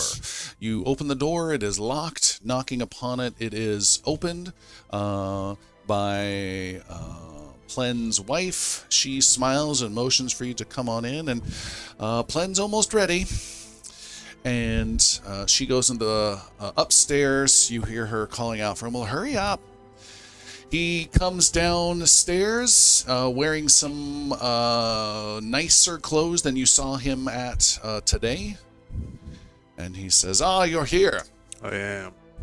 He reaches into a small purse and counts out 5 gold coins and clinks them one at a time into your hand.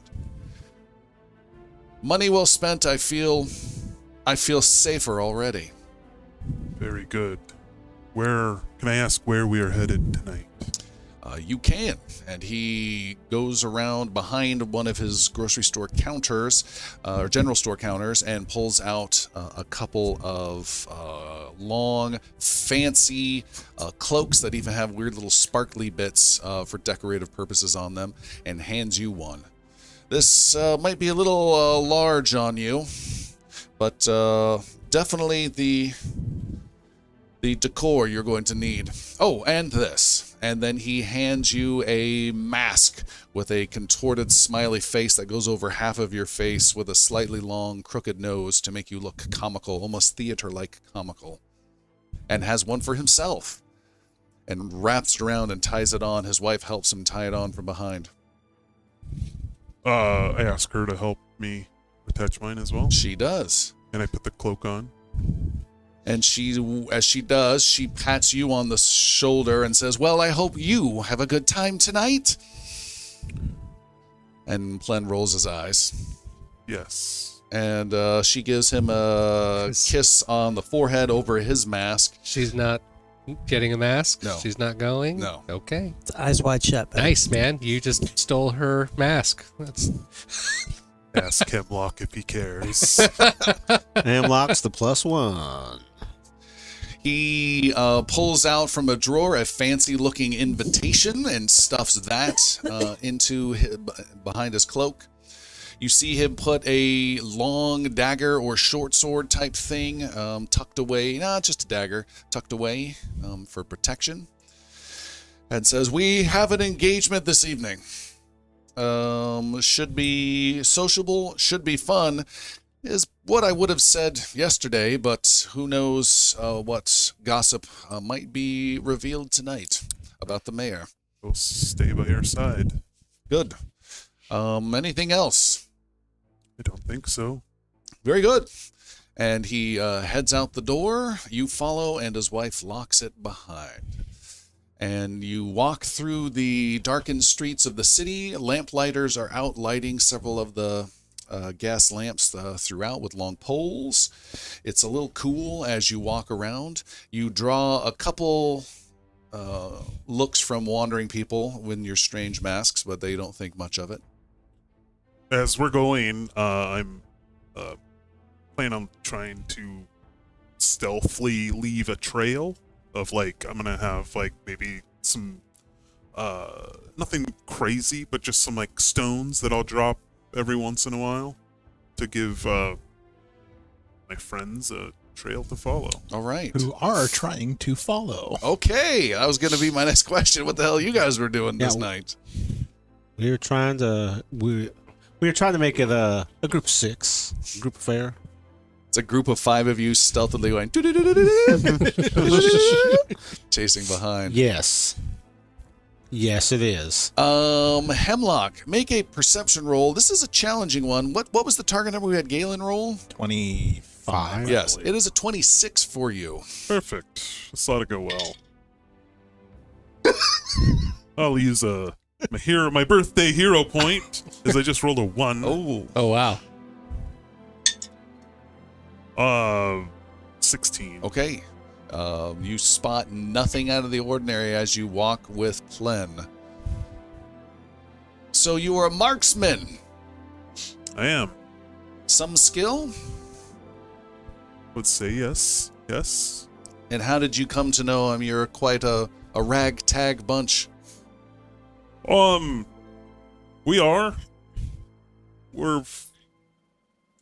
became friendly over doing a few odd jobs here and there.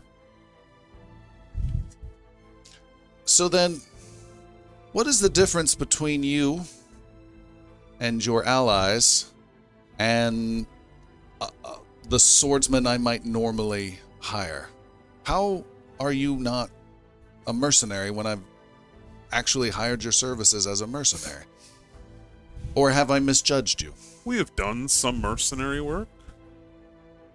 A few of my friends are with the Carohel Temple. That's mostly who we've been working for and working with in the city.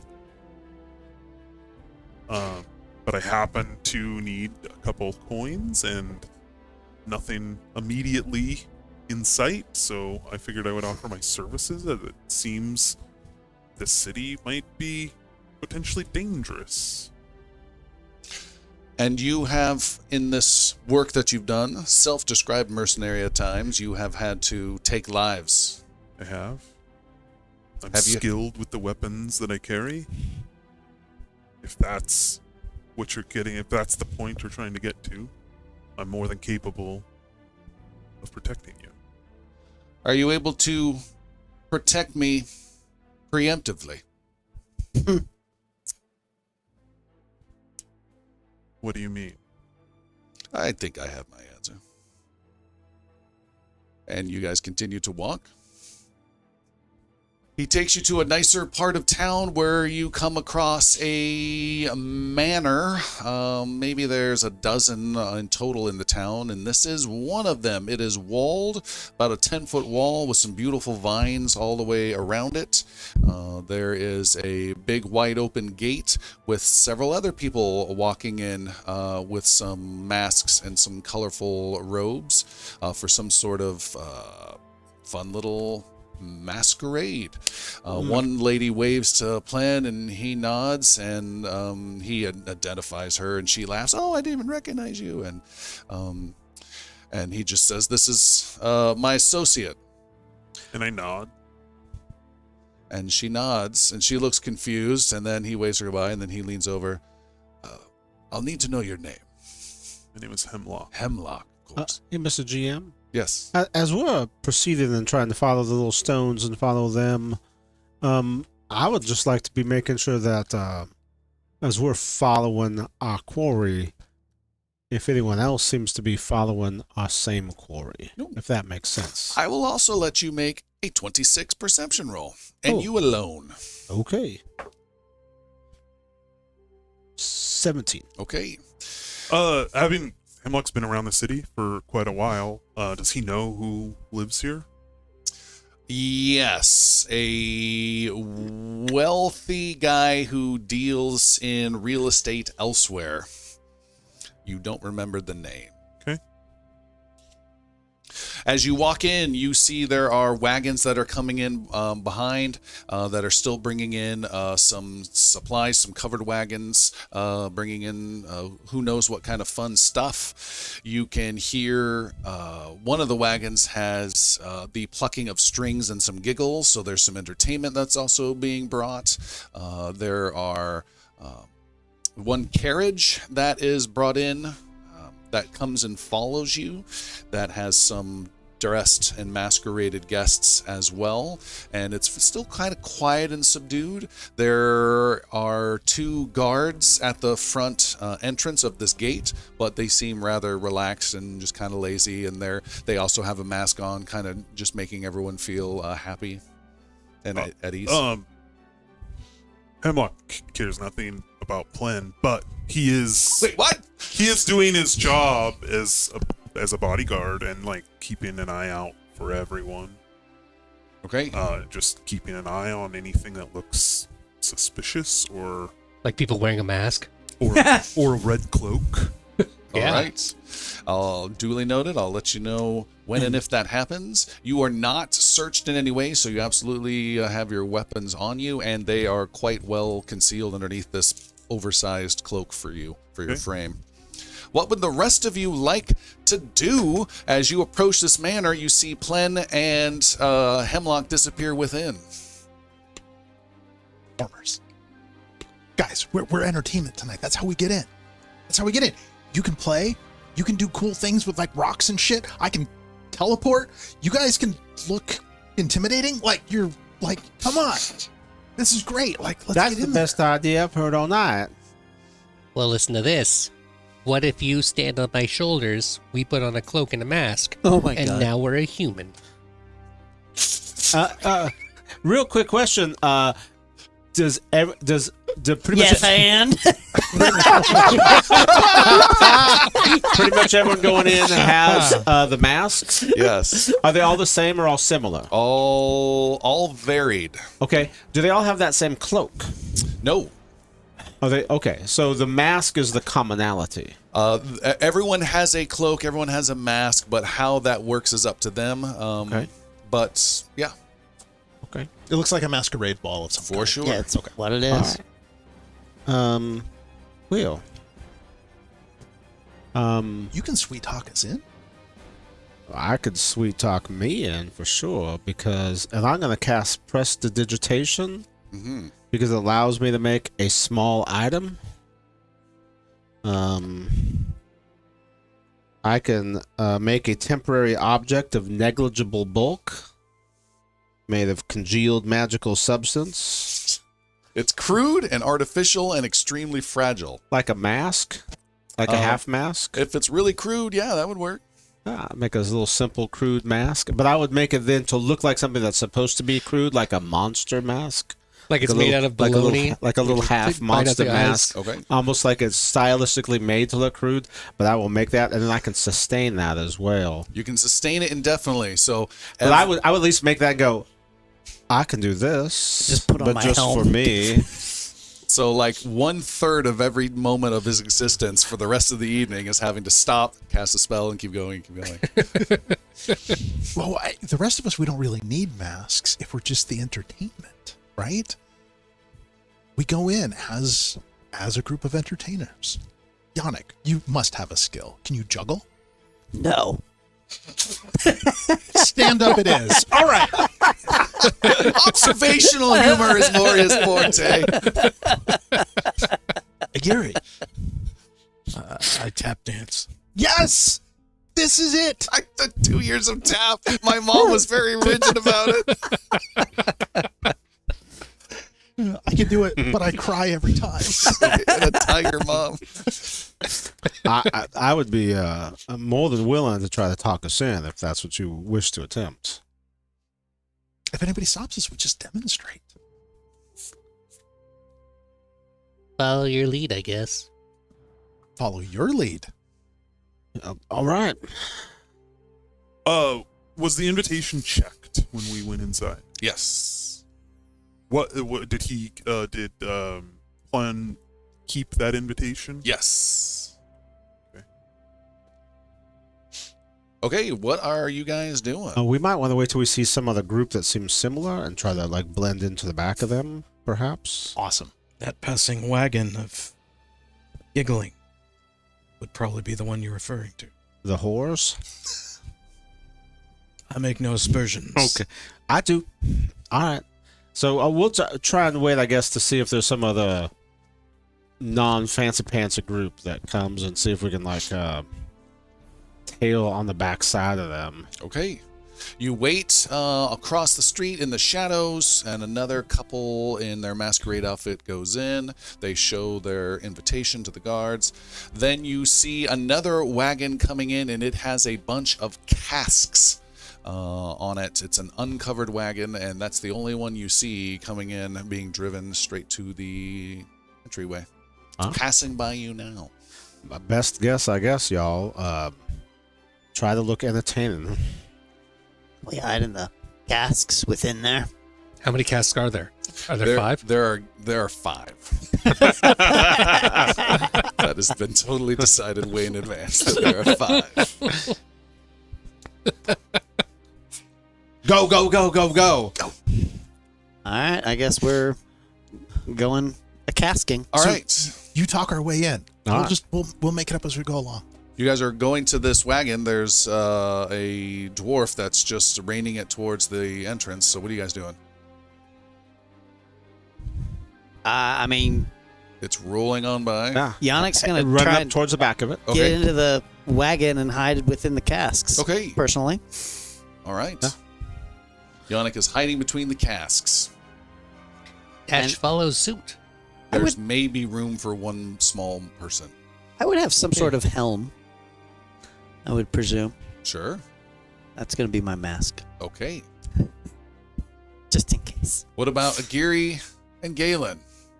It's looking pretty cramped in the Yeah. caskland. Traveling with, then walking along the back side of it.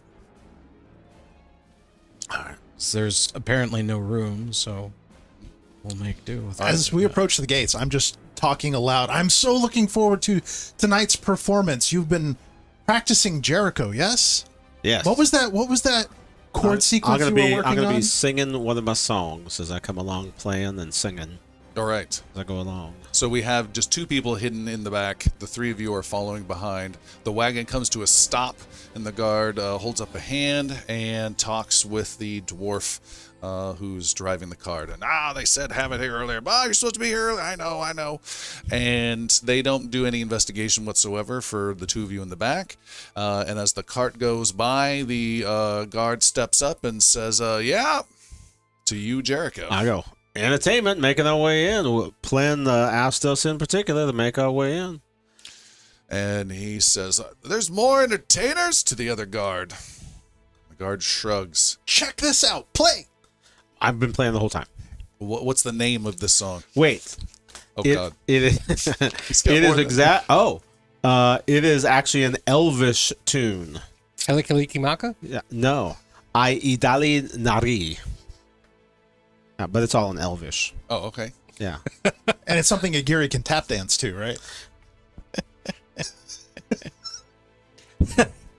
Did you want to sing it? Or you? Oh. Anira idali narivanya sirindis Pelestivel amin ota mankilemi mankivea nalore alore I eldar. That's the Monkey Via song. I love this one. Yeah. Monkeys are cool. Yeah, it's an elven dirge describing the loss That's of toward- Sirindi's Oh, yeah. Festival. Yeah, It's a definitely beautiful tap dancing to that. and Definitely. kind mage. He died to a spreading plague, along with many of their people. It's a melancholy ode to loss, and it's a representation of the elves' sense of mourning for the loss of a brighter world that they once had. I really known like among the elves. that your description of this loses Jericho's accent. Because like this is the most serious thing to. So this is what it's really about. Well, This is what I'm really writing. I'm saying that to the You DM. understand I'm not this. saying that to the guards. Pompousness kicks in. All right, Agiri, I need you to make a performance roll as you're tap dancing next to it. Does it have to be performance? Because really, it's more of a ritualistic. Performance, please. And I support Ritualistic. by saying, this is what we do. I will let you in on a little secret here. While they're playing and he's tap dancing, I do a little thing called the prestige, and I cast myself into two places at once. Screaming in horror when you reappear as the other one. Kill me. Your target number is a 15, by the way. 15. Add +1 for the prestiging going on around you. And the screaming. All right, here we go. Oh, fail. 7. You have a hero point. Yeah, he's Oh, I coming. have a hero point. Wait. Do I you don't have a see hero point? Yeah. All right. He got one from Then- there. Yeah, no. there's no hero You, points. Bard, Yes. need to make a performance roll. Okay. Your target number is a 16. However, his failure is drawing way too much attention. The guards are like, what the hell? I'm soft shoeing it. It looks like Michael Flannery, kind of. You get a -2 to your roll. Alrighty. That is a 31 minus 2. Holy cow. The guards are blown away. Whoa! They never even look over. I know. There you go. What is that? What is that? And they are enthralled by your performance. The other guard says, wow, they're even better than the jugglers that came by. And the guard says, what's your name? What's your group's name? We are the Quintillions Quartet. He There's nods. only 3 of you. There's two of me. That's four. See the Oh, two okay. of them? Plus 2 is 4. math You get hurts. it. You get that. He counts for 2. They say, well, get on in there. They'd love to see you. And they, We're making it right in as fast as we can. and you guys go right in. Gary lingers a bit.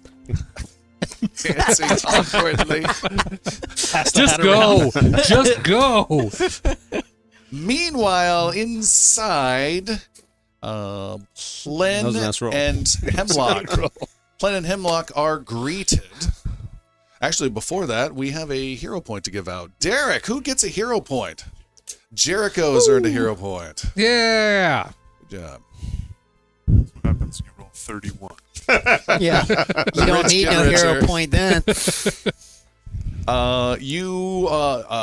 Plen and Hemlock, you are introduced or excitedly walked up to by the host. And a thin but tallish figure with a crazy glittery mask comes up and he says, well, hello.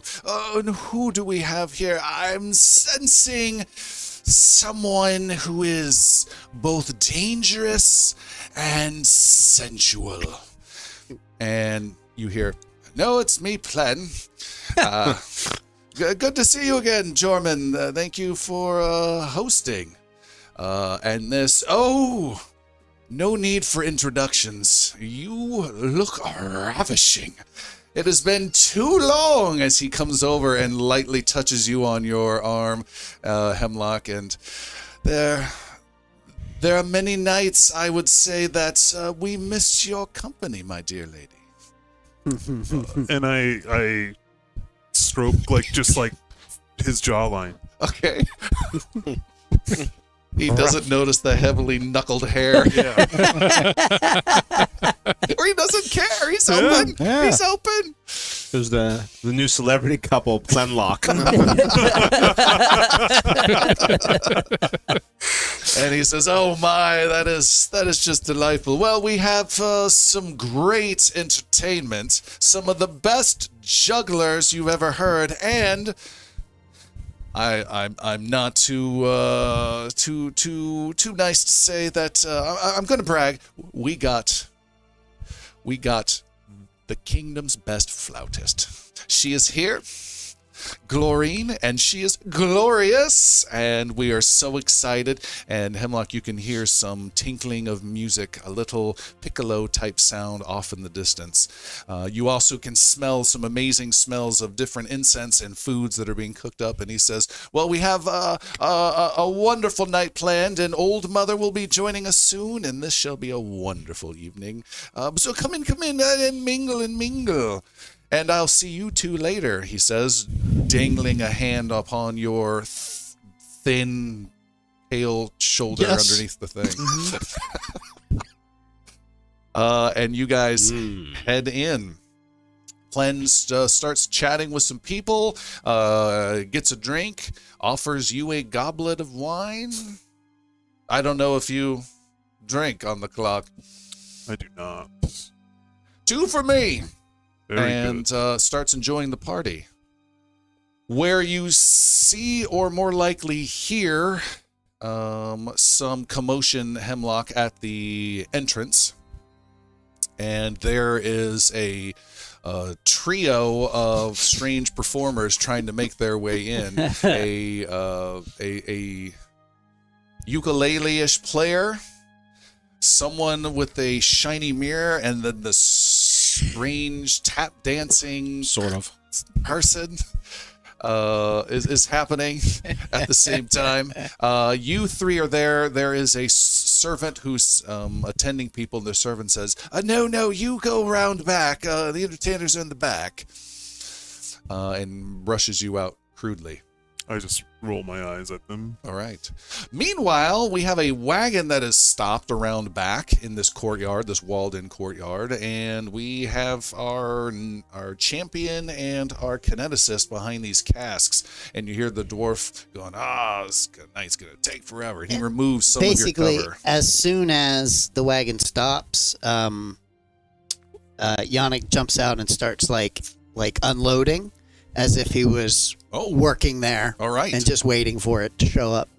The Like, dwarf, it's about time! the dwarf is startled, and he starts working faster, thinking you're going to be angry at him. Dash! Dash sneaks around and actually hides and crawls up underneath and just tries to stay really small and stealthy in the shadows. Okay. To where? To getting into where the cast is going to be, so I'm up inside. Okay. Think of a rat when you open up the hood of a car and just All right. disappearing. You make your Rat when you open the hood of a car. I mean, Every time. That's why I don't open the hood of my car. it's all the rats! Now the trunk. Oh my god. That's where the monkeys are.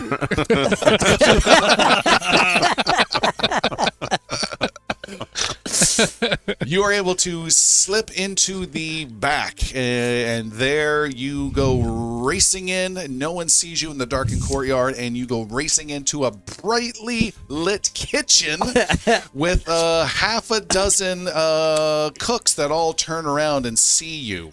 Ratatouille. And one of the a pudgier old lady points at you, and what does she scream again, Chris? Oh, no. That's just rude. And you're like a cockroach in the kitchen lights standing right there. I'm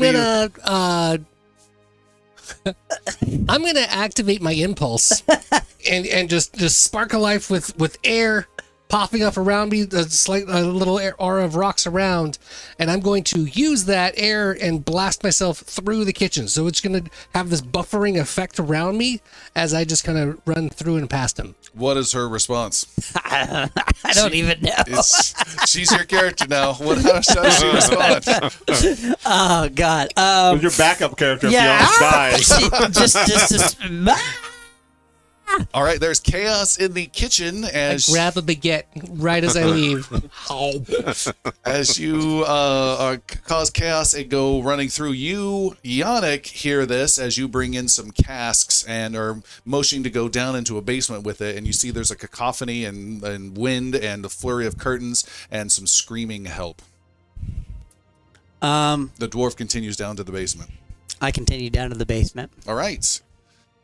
Our entertainers arrive a few moments later into the kitchen. You see no signs of anything other than some really distraught cooks in the back. You hear a one of the servants come in. He just went right through the town, just straight through the hall. I don't know what happened. Well, I'll find him, says a guard. How big was this rat? It was like 3 feet big, maybe 2. Right. I don't know. Right. And he goes looking It at. flew through the air. He's looking under the It was table. a buffeting. He looks under a pot. I And think he's it was a kineticist. maybe air, maybe metal. I don't know his forte. Definitely soup, though. The kineticist of soup. Hiding under the chef's hat. Custom stew. All right. And our entertainer group arrives coming in through the back. And there is a servant lady who is gathering stuff on trays. You see the really upset cooks there, and the servant gathering trays says, sees you're obviously an entertainer, says, yeah, why don't you come with me? Entertainers are downstairs. And Yannick has been looking for an errant mask that he might be able to pick up at any point. So as we're walking through the kitchen, I'm thinking much the same thing. I'm going to snag a kitchen apron or towel or something that I can fashion into just something that goes over the front of my face. You have found a towel. Cool. Oh, what a fantastically mysterious mask you wear, sir. We don't need to see your invitation. We have a special area. I was hoping that from the door to where they pointed, to just in the upkeep of the mask of Jericho, to refashion it subtly, to give it just subtle touches of Crude. Correct, but just very subtle touch of some of the imagery or markings that we saw on some of the folks that we had run into in the alleyway. Mm-hmm. Like any of the accoutrement or anything that we saw that might have been attached to them, but just something very, very subtle. Subtle attached. will not work with the crude. It's got to be very crude. I'd be fine with just some very small, very crude, but just the kind of thing that Subtly crude. like I'm very able to be subtly crude. But the kind of thing that if you just saw it and you don't know what it is, you don't know what it is. But like someone in the know might go, "Oh, I kind of recognize that." Yeah, that sounds pretty subtle.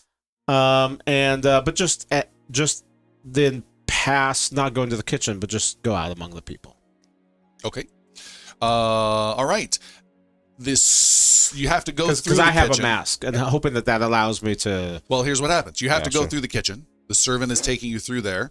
And as you go through the kitchen out into the doors, there are some stairs that go upstairs, a couple stairs that go upstairs. And then there's a wide open area, a big dining entertainment, huge lower floor section where there are some chairs arranged in the circle, a bunch of people gathered around. You can see off in the distance is Hemlock with his protector there. There is a huge ice sculpture of some crazy looking creature with a big grinning smile on its face with some wings like a gargoyle-ish like creature that's in the center of the room. There is a maybe 3 jugglers off to the side that are doing some crazy whipping of balls and pins back and forth. And It's that kind of party, huh? and then you hear, Jericho, the most amazing flute music making its way through the air. That catches your ear for sure. Oh, I'm distracted. So, Mom? This is where the three of you, Agiri as well and Galen, you are now just outside of the kitchen. So it's kind of a darkened area. So you can step into the lower area where the guests are gathered and start to mingle. Or if you look that way, or you can start to perform, whatever you'd like to do. There are also stairs above. And you see there's a cutout balcony, a big opening up above that's completely encircled. There's a couple people up there as well. I'll head up to the balcony. Okay. Agiri will stay down on the floor below. All right. Screw my friends, I head to the flautist. Okay. Looking for the flautist. And Agiri is doing this thing. He's got his cloak hood up, but he's pinched it close, so it's just his eyes peering over the top. And if he's encountered thus because you have his mask, I can go with that. So, all right. Yannick, you are down in the basement. There is a guy, a guest, closer friend of maybe the host, who is down there getting drunk off his butt, trying not to be involved with the rest of the group. And he has left his cloak and mask off to the side as he's getting drunk down in the basement with the kegs. Excellent. As much as I do not believe in thievery or such, I know it exists. You lose your paladin hood. Just ask for his permission very quickly. Yeah. Here, bro, this. Thank you. Leave a gold. I mean, has he seen me? He's seen you drop a cask, but Yeah. he's getting drunk. All right. He's cheering you and the dwarf on as you come and go. Hey! The real heroes Yeah. of the party. Yeah. Leave one for me. And his mask and cloak is where comparatively to him? 10 feet away by the door. All right. Just doing one of my trips in and out and just going out with it. Okay. It's just coming up with me. You do so, and you put it on. The mask fits. It's more of a monkeyish type look than you would prefer. You want to know the best part of my costume? The best part of my costume? I'm a monkey man. It's hilarious. The cloak is way too short for you, but it is a cloak. It's more of a cape. Yeah. Yeah. Okay. It's got like fur on it. It's a little. Yeah. 3/4. It probably won't cover my full breastplate either, but yet here we are. Okay. Just a really good cosplay. Yeah, exactly. Hemlock, you are chatting away with no one, I guess. I guess you're trying to, I don't know, what are you doing? Not talking very much. Okay. If Plen happens to ask questions, would answer them curtly. But just keeping an eye out, trying to. Still not sure. I mean, Hemlock kind of knows what this is, thinks he knows what this is, but is also like keeping an eye out and curious as to what's about to happen. Okay. Slightly aroused? Well, yeah, to half chub. There's an episode though. There's some talk you listen in on with Plen. He doesn't mind you there, obviously, because you're keeping an eye on him, and he's just chatting with, yeah, well, it was interesting and fun, my meetings with her before, so I'm here to see what this is all about tonight. I'm keeping my final verdict reserved for now. We'll see. But if her entertainment is as much as I'm hearing now, I mean, that flautist, he's really enjoying it, and tapping his toes to her music. Speaking of which, you are next to her, Jericho. You approach. She is a gorgeous vision of an elven lass playing on this flute. Getting to a high range, down to a deeper lower range, and not breaking out into too much jazz. I'm kind of a big deal around here. No, but it's musical, it's lyrical. She even gets into some really cool overtone type concept, very, very advanced playing. And she nods as she's playing, as you seem to be an appreciative listener. And I guess you have a musical instrument that's out as well. That's quite visible. Yes.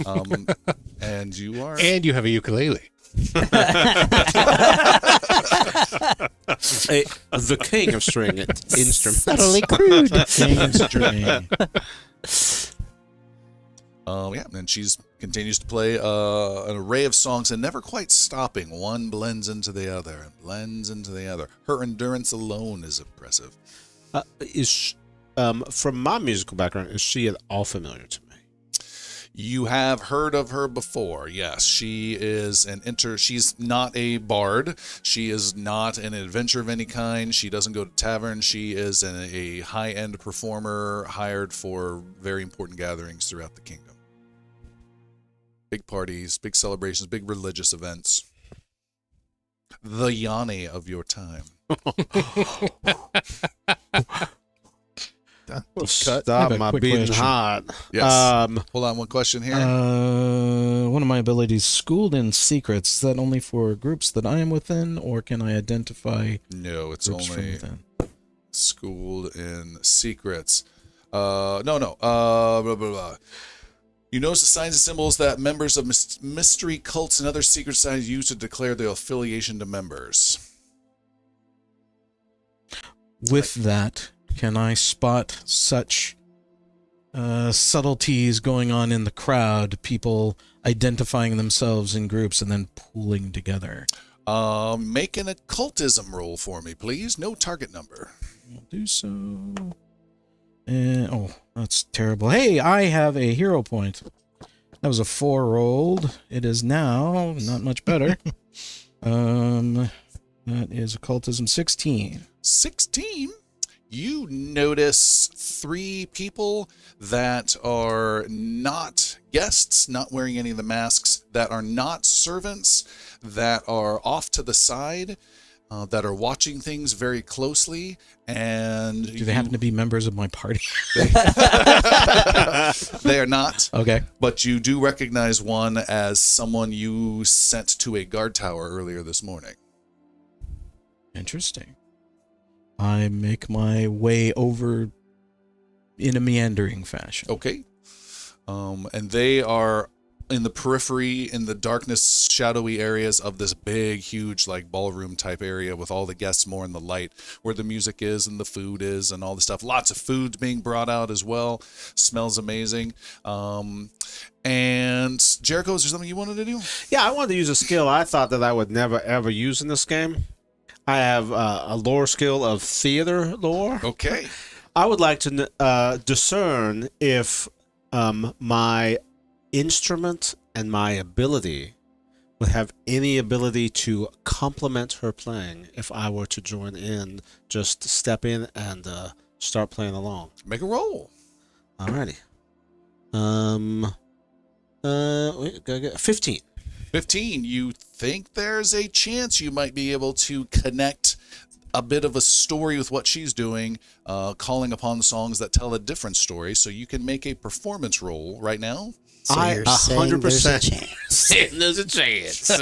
Then I will, and I'm going to start very subtle, and I'm going to try to just subtly, like, support what she's doing, and then kind of join in. Okay. As you strum your first few notes, even subtly, you get some kind of concerned looks from the other people as though you're ruining perfection. But then you start to merge and blend with her song. I need you to make a performance roll, but you didn't quite nail the production she was pulling some of her music from, so it's a -1 to your performance roll. It's a good thing I have. And she is good, so She's luck. good. Well, I have 2 hero points currently because I Just was spend given them one. right now. Spend them right now. Whoop! That fell right out. Oh, I'm gonna burn one. That was not real good. 24. With a 24, you join underneath her, and the people raise their eyebrows like, this is interesting. She continues to play, and you play with her, and you start harmonizing in interesting ways. She changes it to a different song about a ballad of lost lovers and how they have a tragedy, and you join her, but then you change it into a different song about lovers who have a happily ever after. Because we're gonna. And you can see like this raised eyebrow on her part, and then she changed it to a song of victory, and then you change it on her, and it's going really well. So you've got beautiful music that people are appreciating. Some don't. They're drunk and just eating hot wings. Then there's your level with you and her doing this musical dance of not only music, but of concepts and the meaning behind it that you are also really enjoying with her at the same time. I'm just going to say right now, we are making love through music. Okay. Sweating profusely. And Meanwhile, Galen is grabbed by the arm, and a guard pulls you down the stairs and says, "Now, what is this?" and starts pulling a towel off of your face. Oh, I didn't put the towel on. Just so you know, I decided not to do that upon seeing the the room. So just, where's your towel? why don't you in your towel? One way or the other. Is this a guard I recognize? Because sometimes guards take gigs in the city. Is this somebody I know? Nope, private guard you don't know. The guard then doesn't grab you by the arm. Instead, he is going down the stairs, looks at you, and says, "What are you doing up here? You're not a guest." Oh no, I'm here as part of a security detail for one of the guests. Make a deception roll. Oh, you're good at these. You're a liar. That's a 24. Jeez, man. He says, "I know Really who you're good talking about." Nods and walks right on by. Can you tell me? Give me a name! Who do I work for? That leads into what I was going to do, though, is look to see if there are any other familiar faces from this balcony. I can look across the group, and I'm looking to see if there's anybody I recognize. Okay, you do not recognize anyone at all. Jericho, on the other hand, does. And your flautist gets a concerned look as you totally blow it, and you strum a terrible chord. Twang. As you see the old crone come in through the door who attacked you not so long ago. She comes in with a couple of men keeping some protection on her, and she nods gracefully. She looks a little bit more well kept with her hair pulled back, wearing her own little glittery type robe, but you can still see that a bit of strange manginess to her. But the people are in awe. The where does his name go? The host, Jorman comes running over quickly and so excited to have you here, and he's bowing low and shaking her hand, and she nods yes. It is welcoming to be here. I sense a wonderful energy. And she comes in and makes her way through different, and now the crowd is all slowly gathering towards her at the entrance as she's slowly making her way in. Anyone want to do anything interesting? I'm right next to Plen. Like, who is this? He says, it's Old Mother is what she likes to be called. She's done some fun entertainment. She claims it's the purest form of magic. Some fortune telling for some friends. We did a seance last month that was honestly kind of fun. Almost made me a bit of a believer, but I'm always a little cautious on that. But yeah, she has some skill. I was a little hesitant at first, but I'm becoming a believer that she does have a little bit of a gift to see into the future. What did she do at your last event? Last event, she foretold great change coming, which could certainly be vague, but great change did come. She also said that there would be danger if the town was not protected. That certainly caught my eye, and she has sworn to help me reach my full potential. She has tried to offer that to a few others, but said some others are not worthy of her time. Again, I'm a bit cautious, but a bit interested as well. Hence why we're here. Very good. What else would anyone else like to do? As they're walking in, where are they going? Right now, she is just being harassed at the door in a nice way. Lots of people there, surrounded. Lots of people. Oh, so good to see you again. What will tonight be about? Da da da. You see that. Go ahead and make another perception. This is an 18 for you this time. That's a natural 20. Yeah. You see two of these strange-looking fellows, two more. So there were three off in the distance on the bottom floor. Two more come in from the kitchen entrance, carrying a long crate covered in a tarp, and are taking it through the darkness and then towards the stairs behind you. So you're up above. You took those same stairs. So there, you just see them below, bring it up. You're looking down through the big opening above. They're bringing it up to the balcony where I am. And you see, it's not a crate. You see a hand slip through the tarp. It's more of a medical, what is it?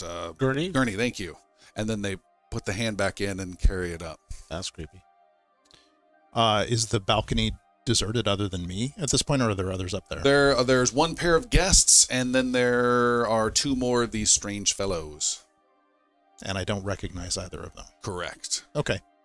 I'm picturing the balcony being a high ceiling area, but the balcony is kind of the mid area of the large ballroom. Is that correct? So there's large draperies or tapestries up on the walls.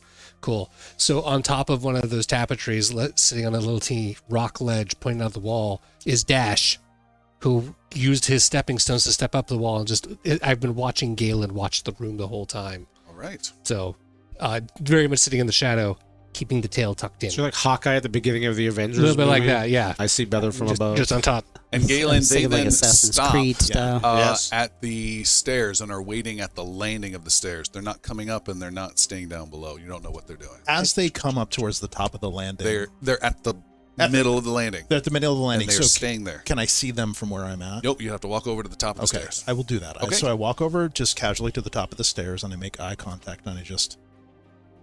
give One of a them little looks nod. up at you, scowls, and they have put down their quote-unquote box down on the ground, and they're lazily, with their arms crossed, leaning against the wall waiting. Yeah. And so I'll kind of stay at the top of the stairs, like just not blocking the stairs, but kind of covering it and not looking at them, but just looking out. So basically I'm trying to give the impression that I am here to provide security and cover this area. Jericho is, while he's playing, he's trying in his mind, as he looks out, to picture what half-gnome, half-elven babies look like. Nelves. And they're beautiful.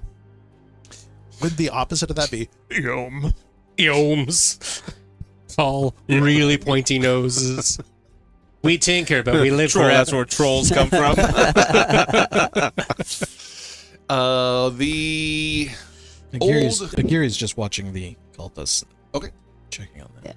The old crone has made her way into the central area and gets the rest of the entourage to quiet down. And she says, I'm glad you're all here. It is going to be a wonderful evening. You have all shown wonderful potential into seeing into the beyond. And tonight we will see even more and pull back the curtain.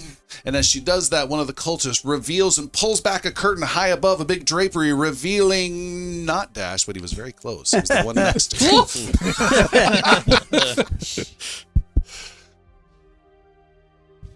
And let us all gather round in a circle. How many people are here? 16? Oh, so 16 okay. So we're not guests. talking a lot of people. All right. 16 Oh, has our guests. music stopped? Like, because of the whole talkie talk? All right, I'll stop playing then. Okay. And the flautist is watching the ceremony now with some detail. You had something, Seth? Nope. Okay. The crone stands in the middle of a carpeted area before this slowly melting giant ice sculpture and says, I need you to all do what you have done before in our previous meetings. I need you to close your eyes. If it helps, hold and connect with your partner next to you. Some people reach out and hold hands. Glenn does not invite you to join. I wouldn't have Okay. joined, but I am standing behind him. Okay. Close. And I think about grabbing Glorine's hand. You don't do it? Yeah, I'm gonna reach out and just grab Glorine's hand. okay. She pulls her hand away, kind of swats it away, and is not Sorry, really sorry, Gross! sorry. focused more. Just caught up in the moment. And the lady continues, I need you to envision what it is that you seek most for yourself or the ones closest to you. I need you to remember the words of power that we have said that can give you an inner sense of control. And people start doing a little meditative murmuring type sound. They're not in unison. It's a weird cacophony type thing. You're Speaking sure in some tongues. people have paid like $280 on the weekend for this kind of Yeah. new age stuff. Christopher is nodding a little too. The meeting of the OTs. Been there, man. And they start chanting, and as she does this, she says, "Yes, let us feel the power here gathering from the ether and coming not only into you, but into me, from you, and from me into this space. That is our space, all of our space, as we are all as one." And a light starts to grow on the floor a bit. As well. And the people start to sync up a little bit. Their voices and their tone just as type of a sound. There's a laughter from over here. Hemlock, you feel a delicate hand touching your buttocks. Oh. That was a sentence you weren't expecting. Lean into it a little bit. It's one Jericho was hoping for. You turn around and you see a masked woman is there wearing a very fine cloak wrapped around her. And she says, "Well, hello." She's carrying a flute. Son of a bitch! A snapped ukulele is thrown across the room. Magic missile. It is a different figure, someone you've never seen before. And she says, "Well, hello. I don't think I've had the pleasure." I see you. You are right now. I don't think I've had the pleasure either. She says, "Then my reputation has not preceded me." And she reaches up and playfully does a little finger up your chin type of a thing. Other sins I was not expecting. Never, And I, never go like, butt to chin. Like reach around her and like stroke her back. Oh, she responds quite well to that and says, "Ooh, I cannot put a partial face to any name.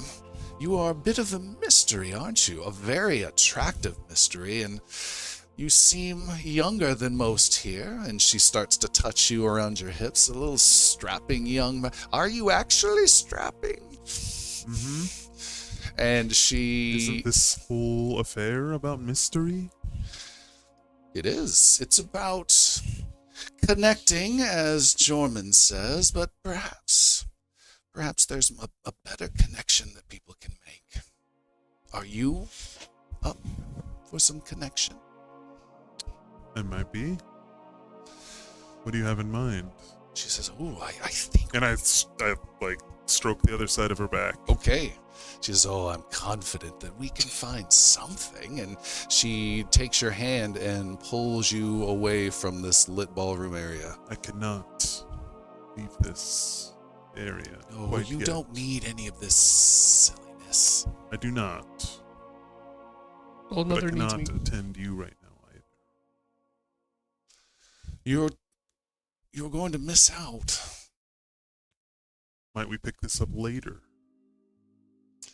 I think you had your chance. Pity. What is your name, dear one? She laughs delicately and walks away. But you can easily pick her out. Okay. The crowd continues to have their little mantra type chant. The woman known as Old Mother is going, yes, more. Feel the power. Tonight is about a change, a transformation, something new. There is strength for each of you that you haven't tapped into yet, and a strength from you for the city itself. We do this for Tabonry. And they start moving, swaying slightly, and they are seated now in a rough circle from left to right. And for strength, a gift will be given to all of us. A gift given from the heavens, from Vestrath, from beyond, that will fill us all with great joy, great love, and courage. But it will take courage, for sacrifice must be made. And those of you, I'm going to guess particularly a very skeptic Yannick, can see that the crowd is no longer in any kind of party mode.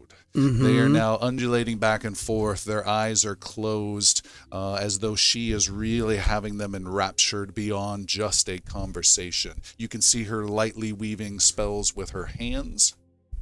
And upon saying her final words, your eyes are pulled back to the landing, Galen, as the two guys lift up their quote-unquote box and head back down the stairs towards the central area with the big rug in the middle and the big demonic-looking ice sculpture. She says, yes, a sacrifice will be made, one you have not experienced now, but will be necessary. Listen to my voice. And she walks away, passing by the gurney, and she is heading towards the stairs where you are at, Galen, heading up to the top while the gurney is being moved out to the middle. I will move away from the top of the stairs, but stay near where the curtains are. Okay. Partially obscured, I guess, so that I can see. But Feel behind your heel the wall tap you. And a step has appeared, like stair steps, okay, that go up the edge of the wall. I feel like walking up the wall will draw attention to me.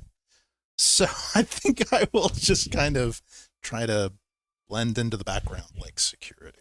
Okay. They fade away. They make more of a this type thing. She walks up the steps and comes up to the upper floor, and her voice carries. They hear it as though she was still down in the circle. You can all hear her voice filling the whole room.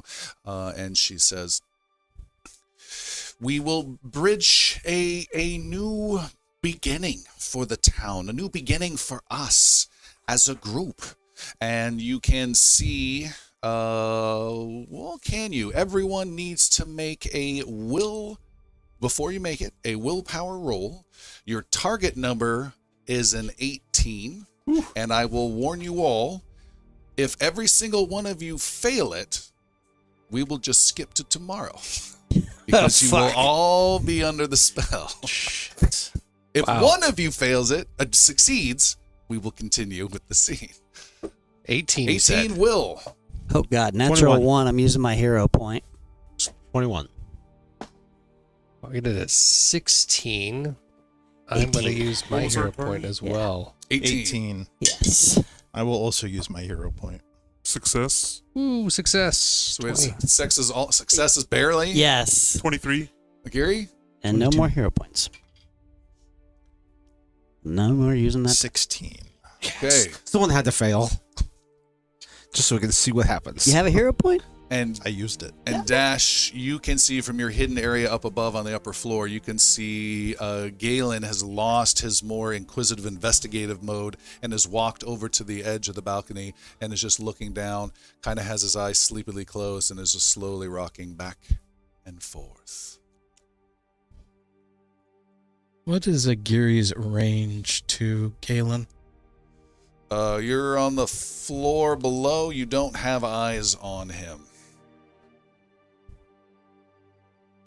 You can, Dash, see the old mother. She is in the corner up above. There's a couple of her attendants nearby, and she says, "Behold the plague upon our city that infects and brings us all down." And in the center area around the rug before the giant ice statue, a man is unveiled with the tarp revealed from the gurney. A poor, destitute, homeless figure you've never seen before is there, and he slowly looks either consumed by her spell or drugged himself, groggily laying there. Two of her attendants pick him up and get him to a kneeling position. He just lays there lazily.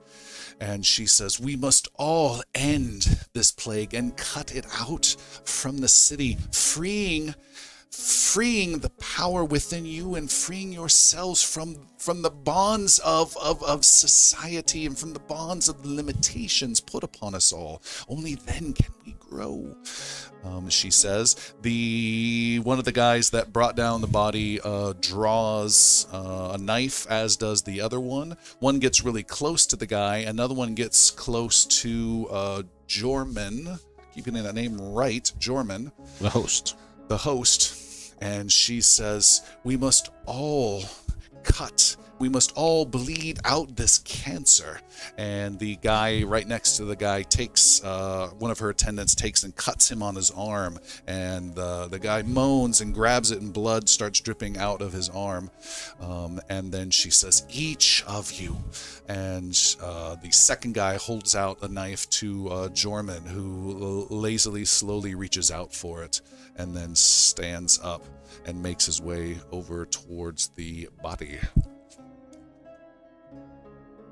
Yeah, Agiri can see this. Oh, yeah, you're on the bottom floor. You can see all this. You're maybe 30, 40 feet away What is from my the circle. range to the homeless individual? 45 feet. You can get within 30 if you need to. I won't need to. I will cast a cantrip in the back of the crowd there towards the individual who's in the cage. Not a cage. Just kneeling. on the gurney, kneeling, or Yep. however it's on. It is called Rousing Splash. What the hell? Come running and cannonball. It's not being used for what it's designed for, but I'm giving it a go to see. 60 feet, you cause a splash of cold water to descend on an ally's head, granting some temporary vigor. 1d4 temporary hit points, which last for a minute. The idea being a rousing splash to try to roused him from his stupor. Okay. Stupor. I don't have a stupor. Is there like a bucket that appears and dumps over? Is Well, I it imagine a it's kind of cloud like a of water? mist that just kind of does that. All right. Boom. Water hits him just as Jorman cuts into the guy's chest. And he sleepily, with his eyes almost closed, as the water splashes the guy's face, the words from the old mother stop for a second. The chanting continues, and who's up above Dash? You can see her leaning over the railing, looking at him confusedly, because the timing was weird. The knife, one of the two knives, is held out to another. Are these knives we've seen before? You have not seen these knives before. Okay. You recognize, though, the other attendants and servants and cooks and everyone else is also under this spell. They have failed their will saves. Okay. So only the 5 of you and Old Mother and her entourage are the ones that are aware of what's really going on. And another guest in their mask is given the blade, and they go over and start to cut the guy, blood now dripping down him and gathering in a pool underneath. and then a third person, Um, and a fourth person. Jericho's going to turn his back to the crowd and curl over. And as he does, he's gonna start making just electrical energy into his cupped hands, and he's gonna begin casting Inner Radiance Torrent. Inner Radiance? Inner Radiance Torrent. Torrent. Oh, that spell. Into his hands. Just as he sits there with his kind of, he had this little seat he was sitting in next to the flautist. He's just going to do a little turn away and begin casting it kind of turned away. And how close can Yannick get to Old Mother without arousing suspicion? She's on the balcony, dude. Yeah, she's up above, so you'd have to make your So way we can up we can there. see her up there, right? You can see her head appear from time to time as she talks. You don't have great vision on her, though. He's closing in then on the crowd currently. Okay. Are there oil sconces, oil canister Yes. type things? There's also a light, almost like a bright pool at night, surrounded by darkness, that blue sparkly light appearing around and within the big ice statue that is before the guy who's being cut. Sorry, go ahead. Can I be moving in towards the guy being cut without arousing suspicion? No, it is a circle of people surrounding him, and he's the focal point. You're maybe 10 or 15 feet behind the statue and him. Okay. Yannick is stepping towards the balcony, and once he gets to a point of no return, So you're heading back up to the balcony? he's heading towards the balcony where Okay, so you got to head towards the stairs. That's a whole other direction. Everything I'm talking about is on the ground floor. You're talking about going up to the top. Just want to make sure I got it right. yeah, and Okay. then this demon statue is up there. Nope. It's on the ground Demon floor. statue Okay. on the ground floor. Guys on the ground floor. Got it. The only thing upstairs is a big square balcony with Mother and Dash and some dudes. All right. Yannick is heading towards the crowd circling around stabbing the guy, and there's going to be a point of no return. And that point of no return is him making his way through the crowd to get to the person being stabbed. Okay. And he will, to prevent him from dying, Okay. as is his champion's code. You see one thing and Hemlock sees one thing. The one thing you see, Yannick, is one of the cultists who's handing around the knife. He just puts up a dismissing hand to you that you are not to partake in this ceremony, not knowing you are not trying to partake in the ceremony. Oh, I'm partaking in the ceremony, friend. And Hemlock, you see the next person who's been given the knife is none other than Plen, who rises up and seems hesitant and slower than the others, but is approaching this guy. How close am I? As close, you can be within 20 feet of him without drawing too much suspicion. He's now moved into the middle of the brightly lit circle, blue light now gathering. Giant ice statue overseeing it all. I have a spell I need to cast whenever. I close in to Plen Okay, to see if I can. so that means you have to cross into everything, which means you are not under the thrall of the spell. Or you can stay back. Are these okay? So is everybody just going up one by one? Yep. So there's not multiple people going up Nope. and.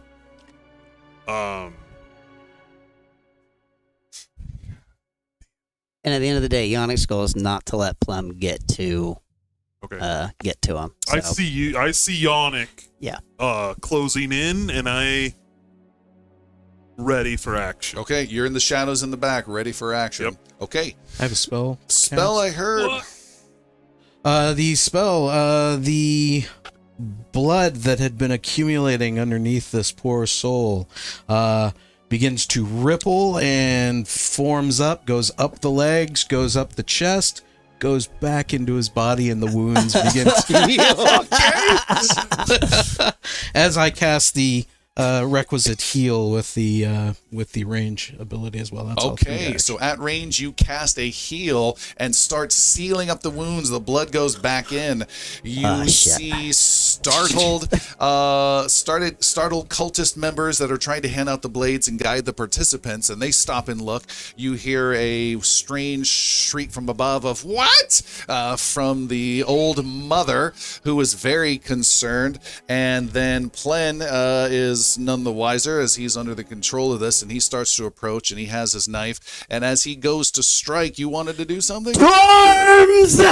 And Yannick charges through the crowd, knocking people out of the way, and he was intending to heal the individual, but a shield bash sort of hopefully knocking some sense into Plen, and also stabbing a cultist. Okay, we have a combat on our hands. Let's do a combat. I have activated our battle map. No, I have not. I have activated our battle map, and Derek will have it up for us in just a second. I wasn't sure if you needed a roll for that heal either. I just Nope, it's going to be more than enough for this guy. I've already pre-rolled initiative, and number 1 is Yannick. Yeah. kills the homeless guy. Yeah. So what we have is a battle map of 2 floors. We're trying to replicate that for the first time in Bard's history. We have a left-hand side where we have Yannick being pinged. I don't know if you can see my ping on the left-hand side. And on the right-hand side is the balcony. There is a puff of an obscuring mist that the old woman has cast defensively as the combat begins to protect herself. But that is neither here nor there. It is time for Yannick to take his turn. There are roughly 1, 2, 3, 4, 5, about 5 cultists on this bottom floor. Okay. And there's this giant demonic ice statue. Yes. Can I knock the ice statue over into one of the cultists? Make a athletics roll. Perfect. 20. 25. Whoa, with a 25, you are able to knock it over, and I'll move this guy. I'm going to have him make a reflex save. Ooh, he fails, and this giant statue crushes on top of him. Takes your whole turn to do that, but you have just crushed Mission him. accomplished. He gives out a shriek and is impaled by this grinning, demonic-looking statue, and as it crashes down, all of the blue energy and light that is gloriously shining on our map is gone. And the statue is destroyed, and the cultist is killed as well. Nice. Mission accomplished. That's a hell of a first move, man. Yeah, for sure. Good job. Nice party. Thanks. Yeah. And we have Jericho next. Jericho is also on the bottom floor on the east side. So Jericho had been turned away, and for the last 6, 7, 8, 9, 10 seconds had been almost like kneading a ball of dough, but that ball of dough was this combination of bright yellow sunlight wrapped with crackling lightning. And at the end of now 12 seconds of doing this, he goes up and throws his hands up right at the woman who had attacked him in the inn the previous evening as a 6 action second level Inner Radiance Torrent comes up at her, and I may need the DM's computer help because that will be 16d4. And I don't have that many. All right, let's take a look. Inner It's an average. It's 2.5 times 16. Radiance. All right, for 2 rounds, the line is 120 feet long. If you spend 3 actions, you can avoid finishing the spell and spend another 3 actions to empower the spell. If you choose to do this, the damage to the spell increases by 4d4, and you enter the shining state for 1 minute. Okay. So that's 4 at love at the. Oh, hold on. No, it's 8d4. I do not have the next level yet. You are correct. Yeah. I was next level will be that much, but 8d4. So I have 8d4, which I got a could bunch of roll if I fours. got enough of them.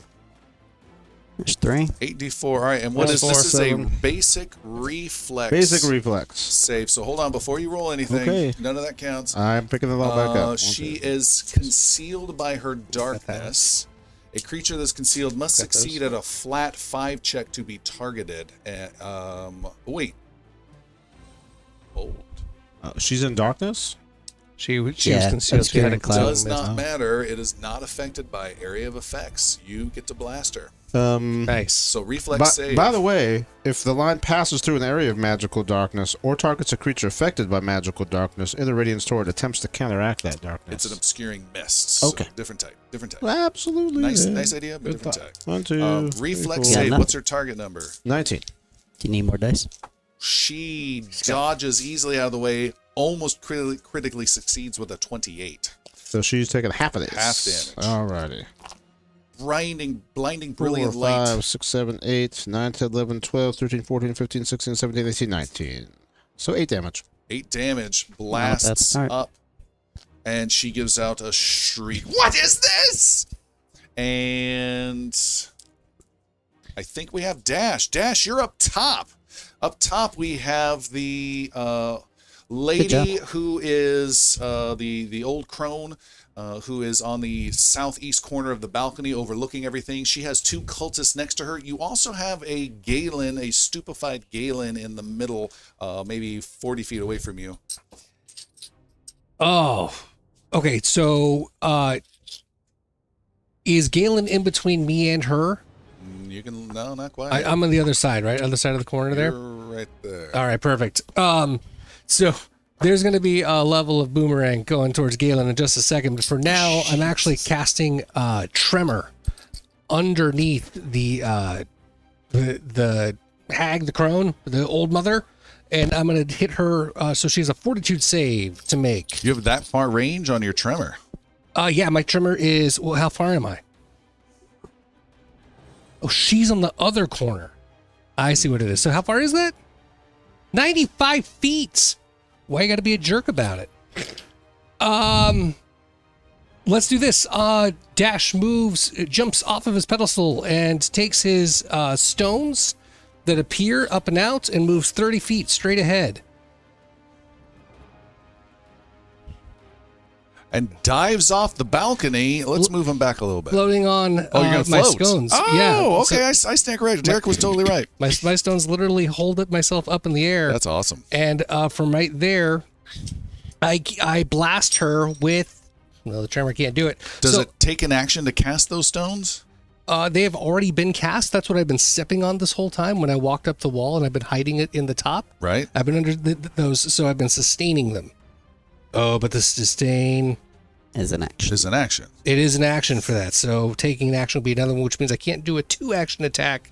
So I'm gonna have to hit her for a 1-action attack. So I blast at her again with an aerial slash from right where I'm at. Is there a way I can do this better? Is there a nope? Because that was the action I had. Yep. So I'm throwing a slash at her of air. You're at range with that. You're good there. I'm at range with that. That should be 60 feet, yeah? Okay. Or less than? And I attack her with, I don't know if that's going to do it, 17. 17. Then go ahead and make a flat 5 or higher to get through the crazy obscuring mist. Oh, sorry. I didn't have my headband down. I said I was going to do that. I will do that next. First, flat 5 or higher. Yes. That is a 15. Okay, so that got through the mist, and then you had a 17 to 17 to strike. Is a miss through the mist That was awesome. That was against her. a lot of One effort for thing that. you guys have going for you, though, is I have another prompt for a hero point that Derek is going to assign. Who gets a hero point? We all need one. Hemlock gets the hero All point. right. We're turning down the seductress. Yeah. All right, it is cultist time. We have one downstairs, a couple feet away from Jericho, who rushes towards you with a... He did not have a dagger out, so he spends a second action to draw and a third action to swipe at you with blade. That is a 15 to hit Jericho. That does not hit. That one misses. There's another cultist who is racing towards the obvious target of Yannick. One action. He did not have a blade out, so he only gets one attack with a natural 20. That'll miss. Hits you for 14 points of slashing. Mm-hmm. Another cultist takes 2 actions to get there, and he is going to go around you for some flanking goodness, but had to draw, so he does not get an attack.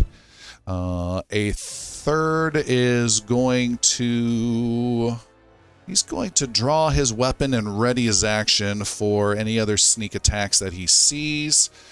And there's a fourth there. He is going to race. He is going to grab Jorman and pull him up, the entranced host, and hold a blade to Jorman's throat. I'll kill him! Is what he threatens. Oh darn. German who? Have I mentioned I'm a champion of Carahel? Paladin of the Weak. Jorman, we hardly knew ye. From the darkness, missing poorly, a dagger is tossed through the air, through the mist up above at you, Dash. As does... No, not another one. Instead, a cultist goes running around the balcony and right past Galen, as he is a goofy idiot servant or guard that's entranced as far as they're Can't do concerned. anything right now. That guy's done, that guy's done. It is now time for the witch to cast a spell. She sees you coming and you casting things at her, and she says, "You wretched rat, be more of what you are." And she casts a terrible spell that she is quite good at, a nasty little spell, level 8 spell. Holy crap! What? Well, we're dead. Level 8 spell. We're fine.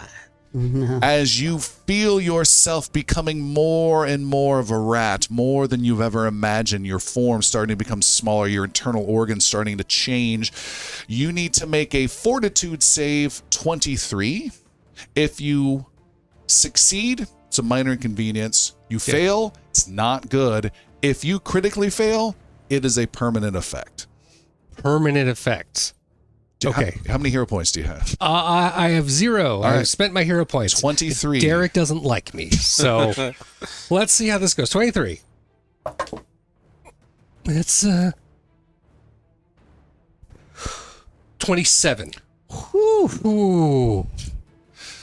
You start to gain more rat-like features, but you were still retain your size. That more, more humanesque emotions that your face have become more rat-like than you normally are. So you just made me more attractive.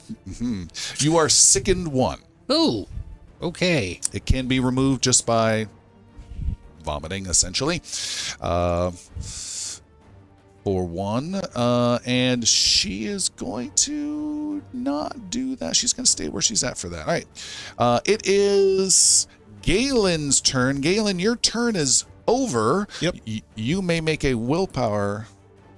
Oh, Hemlock. I'm so sorry. It is Hemlock's turn. New images. Very good. Hemlock, you were downstairs. Can I make just a small point of order? Yeah. The gentleman that ended his turn next to me, he takes 1 point of damage. Because Due to I'm your bright all light? aglow from my spell. There are 2 of them, so I will have them each take a point of damage. I only see Oh, one no, next that's to me. Ionic. That's Ionic. Sorry. You're Yeah, right, you're right. I'm all aglow. 1 point of force damage, and the creature that ends his turn adjacent to me at this Fantastic. point. Done.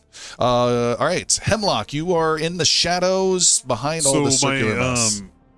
My special ability, 10 paces, I would like to move 10 feet to... That's my extra 10 feet move at the beginning. 10 feet to the northwest. If you don't do that, Yeah. from the shadows, you will have anyone you attack right now before you move off guard with a -2 to their armor perfect. class. Because you, I will attack one of the cultists that is flanking Ionic. That Okay. one right Not there. the one attacking Jarman? With Jarman? It's an attack, you know? Just got a knife to his kill throat. him. Whatever. A 19 to hit. Nice. 19 to hit is a hit. It's been a little bit. Hold on a second. 6 points of piercing or bludgeoning damage. All right. Bang. You hit the cultist. I'll stay in the shadows and reload and fire again. All right. You no longer have the benefit of the shadows. Okay. 19 again. Is another hit. 4 more points of Okay. piercing or bludgeoning damage. And And you're getting your +1 from the rune, Mhm. right? Okay. Nice. Okay, now we are at Galen. Galen, your turn is over. You get to make a will save, and I can't remember the target number. 18. 18, I think was what it was. That's a natural 20. Yeah, that's a good time for that. You Oh, may- yeah, it's great. Actually, it is. You break free from the trance, and you may take one action of your choice. Let's see. I'm assuming I don't. Wait, this guy should be over here. Do, right do I behind have any kind of. Am I aware of what has transpired while I've been under the trance, or is this like all brand new to me? Dash, you have one sentence to convey everything as you see him wake up. What is the one sentence you yell out? Wake up, there's cultists! So glance around me, and I see somebody who looks like a cultist Who standing is next to me. running as fast as he can to get to Dash. And I am wrong. I did one more movement. Oh, hello. But you don't have any weapon out. Well, I guess I will. I will simply draw my sword. Okay. No, This guy runs by you and hears, shh. no, I don't. I don't draw my sword. Yeah. Okay. Grapples in I action. use What are you going to do? esoteric lore. Exploit vulnerability.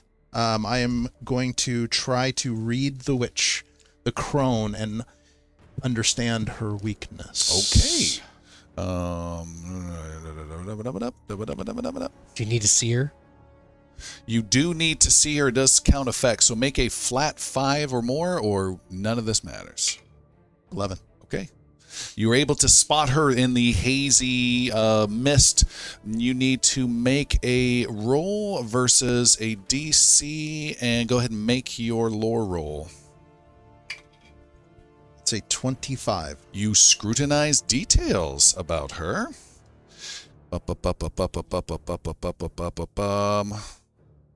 Success. You learn its highest weakness. You recognize that she has a weakness to cold iron, a type of anti-demonic, sometimes undead weaponry. Cold iron 5, she has a vulnerability to, Okay. is what you recognize. Doesn't matter to me. Baby sheep. Creature's mortal weakness. Yep, so there you go. So now my strikes are empowered with that capability Against her. Great. Okay. And now we have Agiri. Agiri, what is your perception? Perception is a +9. Okay, so your initial roll was a 10, so you rolled a natural 1. That's why you're last, by the way. So sorry. It happens. It happens. Way to What go, is the, Gandalf Jesus. what is the present situation around the homeless guy standing in the middle? He was almost crushed by an ice statue and is fully healed and is not out of his trance, though. Not out of his. Okay. And where is Yannick from me? Southeast. Or southwest. No one seems to be doing anything or getting into too much trouble. I will feign my existence, holding my action, but doing this kind of lumbering towards with my eyes down, looking at the center guy as though I'm looking for a knife to stab him with. Okay, so you're moving? No, I'm holding my action. Oh, for you're delaying. delaying. Okay. Delaying my You're already Delayed. last. No, but he can wait until next turn. Yes. Yeah. All right. Done. You are delaying. We are at Yannick, and anytime you want, when someone finishes, you can then jump back in. But then that's your new initiative. Got it. Sorry, Jarman. There's literally nothing I can do to help you. Yannick does his best to basically have his back to the cultist that is, like, attacking Jarman just to, like, there's no point even doing anything. And will attack the cultist to the northeast of him, not the wounded one. Okay. Actually, how far away am I from Jarman? I'm rethinking everything here. That is Jorman there, yeah. 30 feet. In that case, I actually stow the sword, pull javelin, toss it at the cultist that has Jarman. All right. There is not anyone really blocking your way. They're kneeling. So that is one action to swap out. Uh-huh. Okay. And throw a javelin. Good luck. Thank you. That is going to be a 10 to hit. Okay. You almost strike with it, but it goes wide and misses. And then my last action, I will charge towards the cultist. I have one action to swap. Right? Another to strike, third to, okay. Yeah. Stride. And I can move 25 feet, so I will move 25 feet towards him. Okay. Done. It is the Bard's turn. Jericho in the east, off to the side. Yeah, I'm going to do a lingering composition into a courageous anthem to try to encourage my friends in the midst of all these enemies that surround them. So I'm going to try to... you guys can do this because you're super cool. So I have to roll a little DC. Snatch it from the cute I girl. do not play the recorder. Just saying, you may want to start. Might start playing the flute if you know what I mean. So I got to roll a little. I don't know what you mean. No, tell us in detail. I'm confused at this point. I got to roll a performance check on the lingering composition, sir. Yeah, go for Alrighty. 16 is a fail. 18's your target at level 3. All right, so it goes for one turn. Okay. But I don't use the point. That is one. For my second action, And everyone... Yeah. plus one status bonus to attack rolls and damage rolls and saves versus And being everyone feared. is within line of effect, even Galen upstairs, because you're right at the edge of the balcony. So great, you got everybody. All right. I know that my buddy here helps me if I'm close. I'm going to run towards Yannick. Actually, I'm going to run right to the backside of our host. To there? One more down. One more further south. Oh, to there. I'm going to run to right about there, yeah. And then the lady, my lady friend's up. Not my lady friend. My lady enemy is up above me. The old woman? Yes. Yeah, she's up above. I'm going to look at her. But you can't see her. I can't see her at all? You have no vision. Could I see her from where I was before? No. Can you see the other side of the map? Let's go back to... I can now. I can't see her on that map. Can you... No, I can't. There you go. Oh. So she's back from the edge there. Do you see her there? Yeah. So there's a wall. Oh, how high is that wall? It's not a wall. It's a balcony up above. You're underneath. You're on the bottom floor. Yeah, well, I thought by moving out into the middle, I was out far enough to see. No, you're still. You'd have to get maybe out to here to see her. I could not see them. My intent was to get to where I could see her. Was there a different move that would have gotten me to where I could see her? Your best bet would be to take the stairs. There's stairs to the northeast. Oh, like if I'd moved towards it, like could Yannick see her from over where he is? Like more in the middle? No, you got to be at the far side. She's like 10 feet away from the edge, too. Oh. My bad. Okay. That is entirely fine then, that I was unaware that... Do you want to change your move? No. Yeah, I'll move closer to Yannick then. I was hoping to see her from where I had been. So I had been right below that bad guy there. I'll move right up next to Yannick instead. Down one from that. One further south. Right there. Yeah, I'll get right there. Okay. I just want to be over there by my friend. Is that it?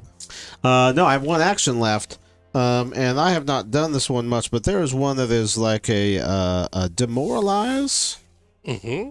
Yeah. And I'm going to seek to demoralize the guy who is holding a knife to my host. Oh, all right. Oh, handsome. Nice. All right. You need to make an intimidation roll versus his DC, his willpower DC. Alrighty. 18. Is a success. Alrighty. He cracks easily. Cultists aren't known for their resilience and willpower. I'll just reveal that little secret. As I run up, I just go up to him, I go, our host being alive is the only thing keeping you alive. All right. And that's the end of my turn, sir. Okay. Great. We now have Dash up next. How high above is the balcony? 20 feet. 20 feet. Okay, so I can look straight down under my stepping stone that I'm over the balcony and see everyone down below. Yes. Great. I'm going to cast Tremor straight down. Right under me where there's a bunch of cultists in the corner.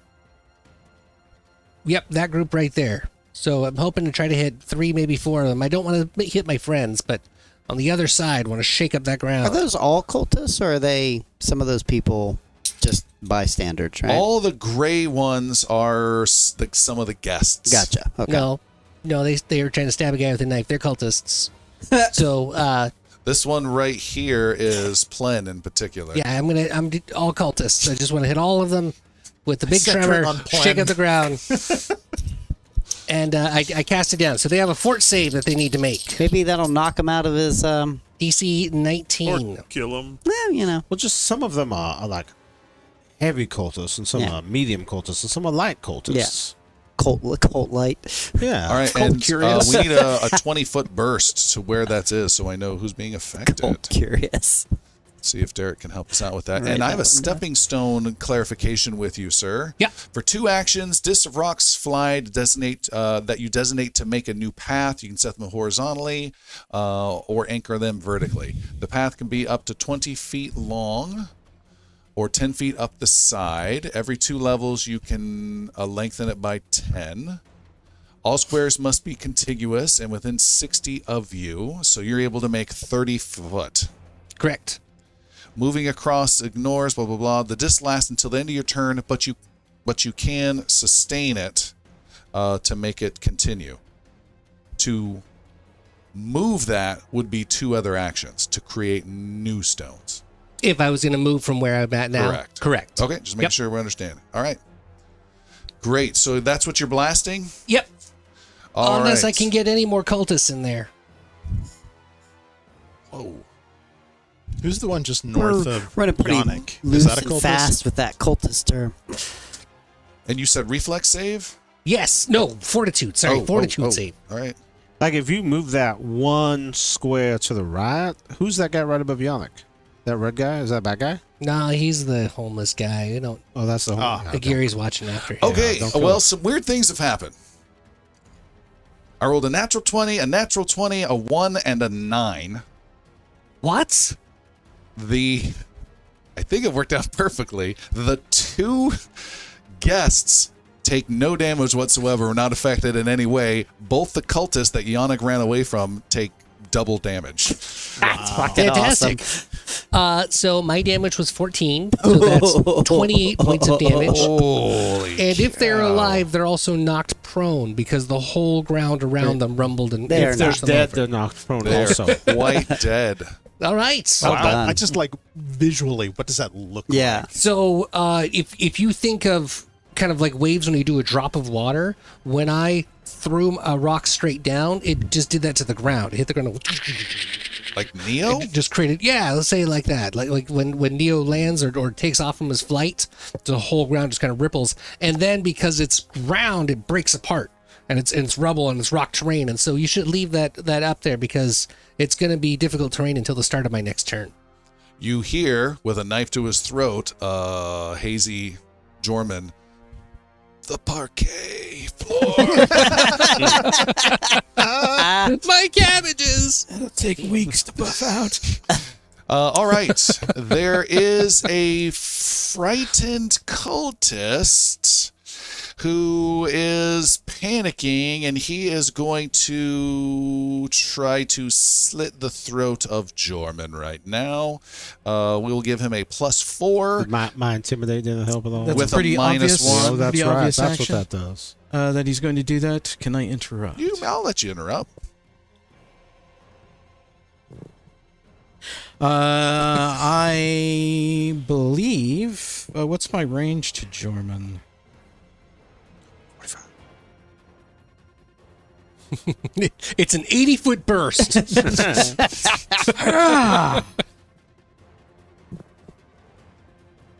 Calculating. Oh, Calculating. Unknown. I can't do it either. Disagreeing. You guys are awesome. I appreciate you doing this. There we go. What are you trying to get to? Jorman? 40 feet. Jorman, 40 feet. Let's see if you can do it now. I think that works. Oh. 40 feet, sir. Can you do other people? I have access to 2 actions for the interrupt, and can you see if Sanctuary refresh at 5. supports a 60-foot range? Sanctuary? Sanctuary. Mr. having the spells out guy? Yeah, I forgot my phone. Sanctuary is touch. Touch only? Okay. That's a little different than... That's a little different. than 60. Then Your arms are 60 feet long. I'm targeting him, and Agiri is grappling with some metal that might be behind him on a wall or handle or some such for some piece of furniture, utilizing that and targeting him for a dart action. All right, so you're making an attack roll against the guy? Yeah. All right. He has +1 AC for Jorman cover. Don't miss. It shouldn't be a miss. He's got to roll a... Oh, on that? Yes. Reflex. Reflex. It's a reflex save. Okay. Reflex save He is does not get that bonus then. I 19. think that's only to armor class. Reflex save. He has rolled an 11. He fails. He enjoys all the damage. This is whatever metal, I'm imagining tarnished iron. That is 3 and 3 again. 6 damage. 6 damage. You light him up. So you're slowly turning into the Blue Raja here. Found the drawers. Yes. All right. He lets go of Jorman with that. You do distract him with that, and instead he wants to kill you or some of these other aggressors. There is an aggressor nearby, and that is the bard who has frightened him. And so now that cultist is attacking Jericho. He is going to whip himself into a fanatical frenzy for 1 action. Oh, crap. And he now has bonuses to attack and damages and negatives to his armor class. And he attacks you. Does he need to move? No, he's right next to. Oh, He's okay. not attacking you. He was thinking about it. He's attacking the bard. When he goes to that, I will attempt an empathetic plea. Okay. What is it? How does that work? That's the puppy dog eyes. What I have to do? My diplomacy versus his will DC. All right. To give him a negative check on Roll his it. attack. I roll a 15. 15 is a success. That simply gives him a -2 circumstance penalty to damage on the triggering strike and all strikes against me until the beginning of the next turn. All right. 19 to hit and 17 to hit. 19 hits. 19 hits. That And- is 6 points of damage -2, you said, for the 4. plea. So only Triggers the 4. retributive strike. Well, hold on. Go ahead. So you basically, my shield interrupts all but 1 point of that damage. Okay, I take 1 point. of damage. As I kind of swing my shield over Jericho's is coming down, not quite getting the full deflection. I have no weapon out, but I do have a shield in my hand. You can use a shield. All right. So the ranged reprisal with my melee bonus is going to be 27 to hit. Jeez. I bet that hits. Imagine. That is a... Is that inclusive of the ongoing... No, 28 then with the... That is a critical hit. Okay. Also, keep in mind, he's also frightened 1, which is 1 off of everything, including his armor class. This Awesome. guy is getting rocked. And a shield bash is 1d4 plus 4, so I Plus will 5. roll plus 5. I put minimum damage, but at that point it's 7 points of damage. 7 points is pretty good. Big, huge dong upside his head. Oh, that stung. pounding the needles into, or the forks in this case. There is another I love the cultist. music, Jericho. Keep it up. There's another cultist, and he is racing over, chasing after the bard that you ran away from, Jericho, and he strikes at you. He also gets himself into a frenzy, so he just gets 1 attack, and that is a total of 20 to hit That hits. Can't do anything for you there. for 7 points of piercing damage. All right, down to 30. As you also get gonged. Done. Already did that one. Am I missing one? There's one up top. This guy, he's right next, he's on the balcony next to Galen, but he doesn't know that you're doing anything, Galen. So he goes around and chases after Dash. That actually would have been diagonally good. He has 2 actions to go against you, Dash. One is going into Fanatical Frenzy, then striking at you. Dash, are you floating in the air at this point? I am floating in there. I was pretty high up, but I don't know how high this balcony is. So if I'm still within reach, then he can get me. 17 to hit. No, he can't get. Swings and misses. Swing, madam. There's another cultist who is also going to be going after Dash. Dashing after Dash. And he is able to race all the way around the balcony to get to you, huffing and puffing, but has no more energy to do anything this round. Speaking of energy, a massive blast of lightning arcs out with power and range you have not seen before. Oh God, it's going to catch the cultist on the other side of you as well.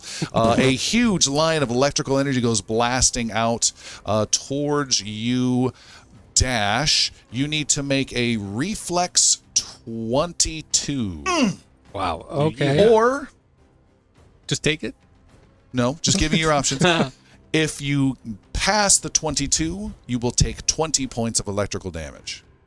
If you fail, 40 points of electrical That mention damage. we're fucked. Okay. As the old mother unleashes her power. The old mother.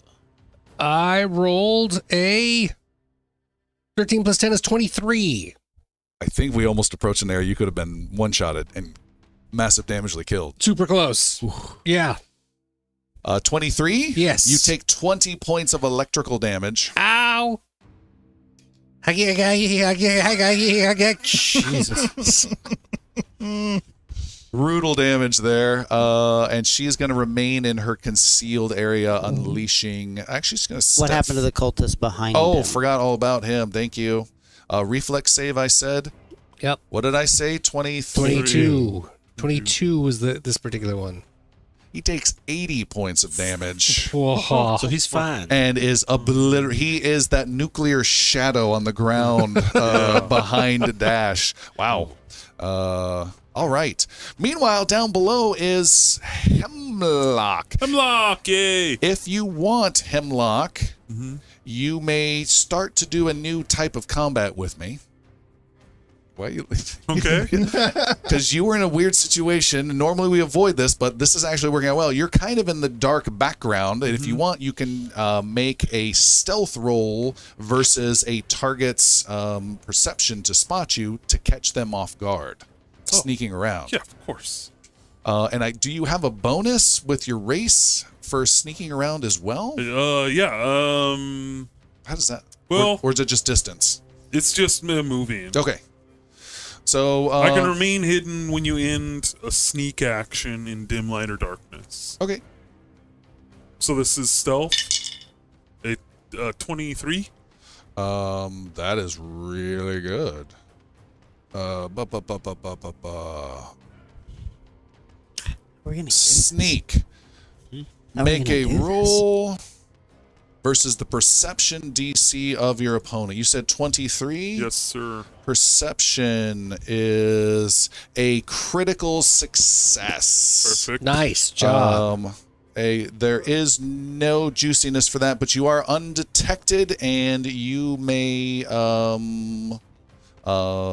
take a step. You can sneak at half your move speed if you want, and the target is off guard. The target I had is the one closest to you, actually, by the way.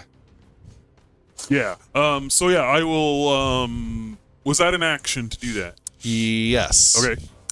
Then I will reload and shoot that fucker. Okay. Oh, roll the 1. I'm gonna Oh, thank you, Derek. God, rolling like shit tonight. don't do that anymore. This one's good though. That's a 2. So 14 to hit. 14 with 15 to hit. the song and the stealth off guard makes it work. Oh, wow. Just Right That's a- here, buddy. that's a sloppy hit. 5 points of piercing or bludgeoning damage. Okay, Wow. he Good takes job. it. On the whole combo there. And that's my turn. Oh, Where's that coming from? Galen. well, shit. I forgot to mention again, but everyone who ended their turn next to me took 1 point of force damage. I am going to. You moved into Yannick, so he's fine. Cultist does, and I'm just going to absolve Jorman from the pain, as he doesn't have official turns.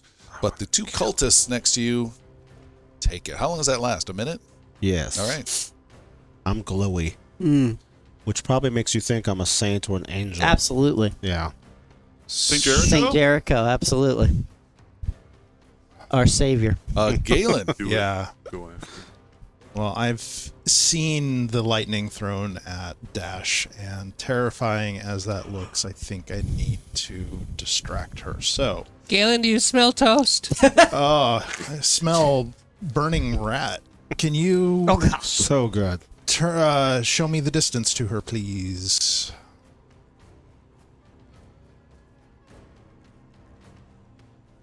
Okay, I cannot get there in 2 turns unless... Can I split my movement with my implement's empowerment to... my implement to teleport?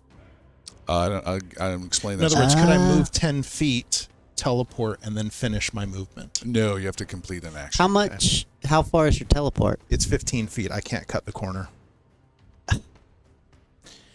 So close. Yeah. I am going to run at her and put myself between her and Dash.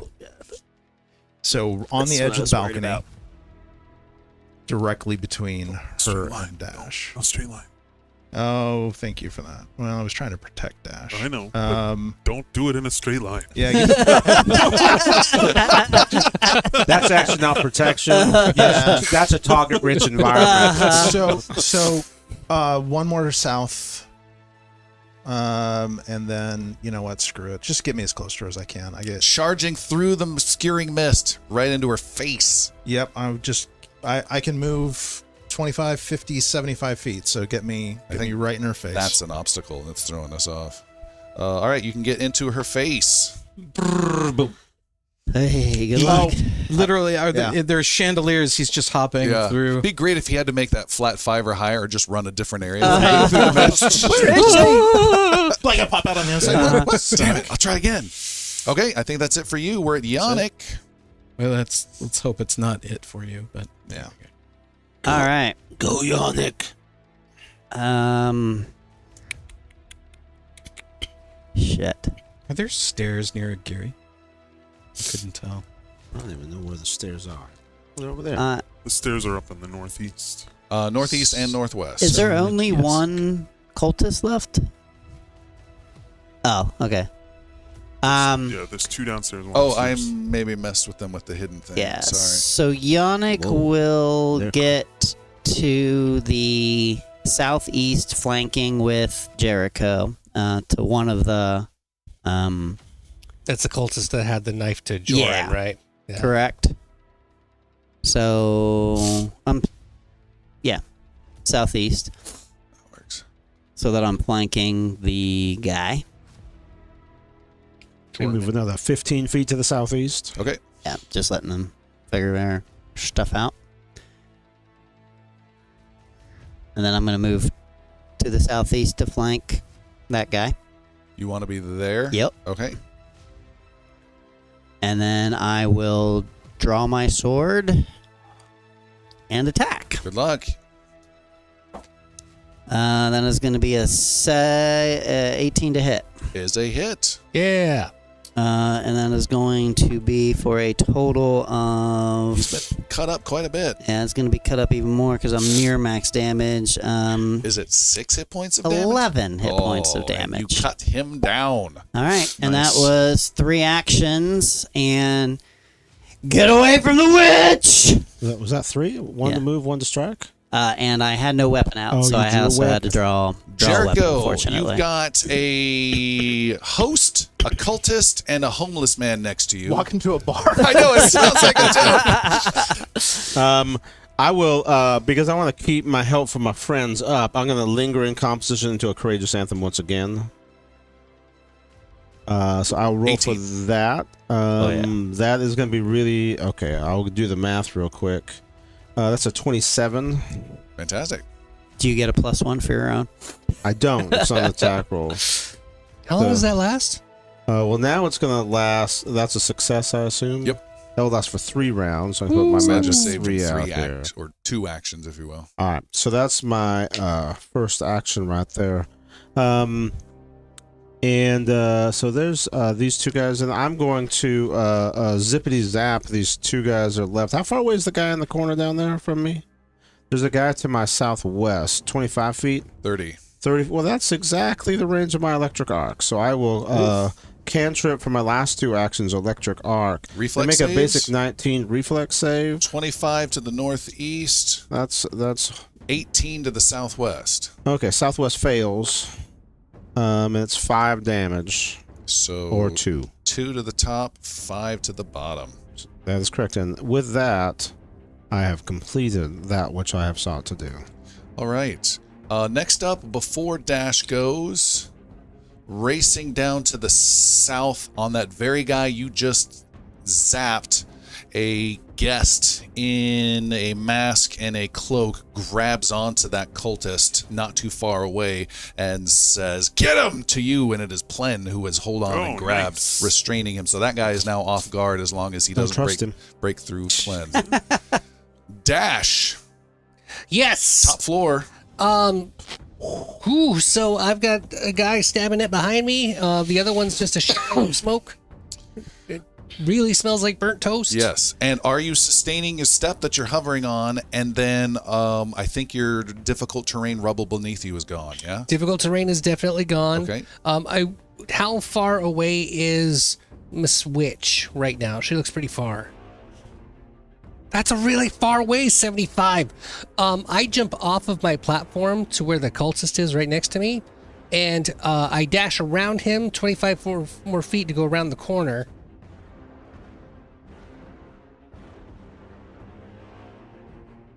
That's 45.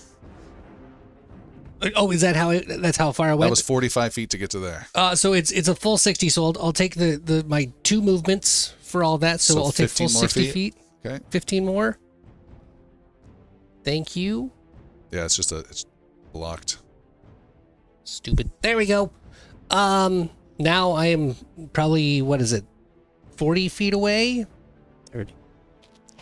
50. 50. 50 feet. All right, perfect. So I'm going to pull down my headband of clouds that allows me to see through concealed mists, I believe. Yes. One action, you activate it, and that is good for the rest of the battle. Okay. So I'm looking right at her. That's all I do. She, by the way, also has that same effect, so the 2 of you lock eyes. Her old crone eyes, she sees that you see her, and she is unsettled by this. Private eyes are watching you. Agiri. Down on the bottom floor. Distracted by the music. Things up here. I need to get upstairs. There are stairs near me.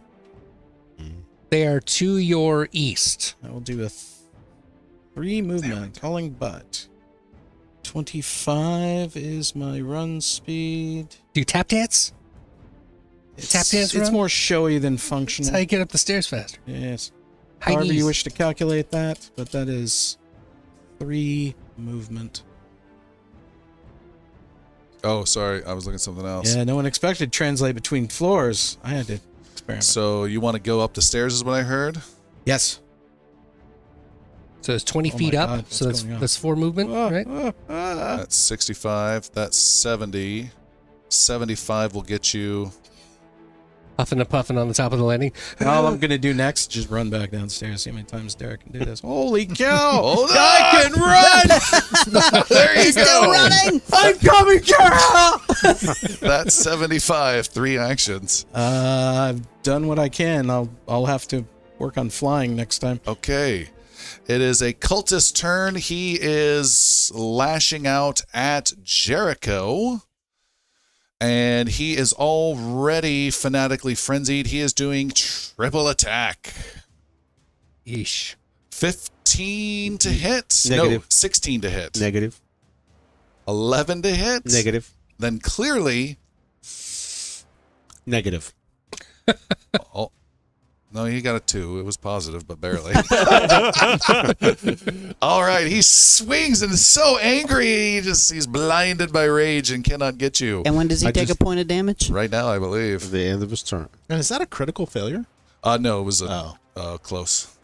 All right, it is another cultist turn, and that he is chasing after Dash again. This is on the top floor. 2 actions, and then he strikes at Dash. He is not in a frenzy. He doesn't get the bonus, so he's just going to strike at you once with his blade with a 22 to hit. No, that does hit. 7 piercing. Ow! Stop it! Bad naughty man. The evil witch lady, Wish me luck, boys. Yeah, man. she is going to carefully step around you and unleash pain. Let's see how far. She's going to unleash another massive lightning bolt against Galen, Dash, and her own cultist again. So this is reflex. Hold on, double check. Reflex 22 is this target number. Okay. Any failure is 40 points of damage. No, unknown. I haven't rolled that yet. Oh, Does him being in close proximity to her flummox the numbers a bit? Does not. The cultist, I'm just going to delete. I rolled She's a not natural modeled? 1. Oh, I get Hopefully we don't get deleted as well. a status bonus to my next saving throw against that creature because of the success with Esoteric Warden. And this is a reflex saving throw. So Yeah. that's a +1. And that's versus fear Oh, only. So it's so I'm rolling a +9. I would be afraid of this. That is a 22. Is your No. info work towards saves? 21. You have failed. Attack rolls, damage rolls. And Dash? So close. 12.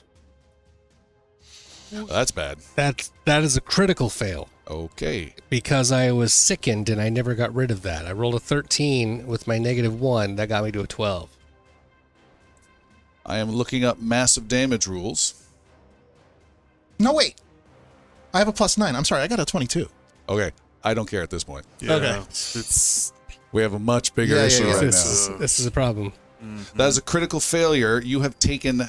The damage was 30 this turn. So Oh my Galen God. takes 15 half. Dash critically fails, takes 60. Massive damage. You die instantly if you ever take damage equal to or greater than double your maximum hit points. What is your maximum hit points? My maximum hit points is 42. You are alive, but you are unconscious and dying. So it just takes me down to 0 from Zero. my existing hit Yep. points. Holy know how smokes, we that can was beat her. close. This is bad. she only has 18 hit points. Uh-huh. Sure.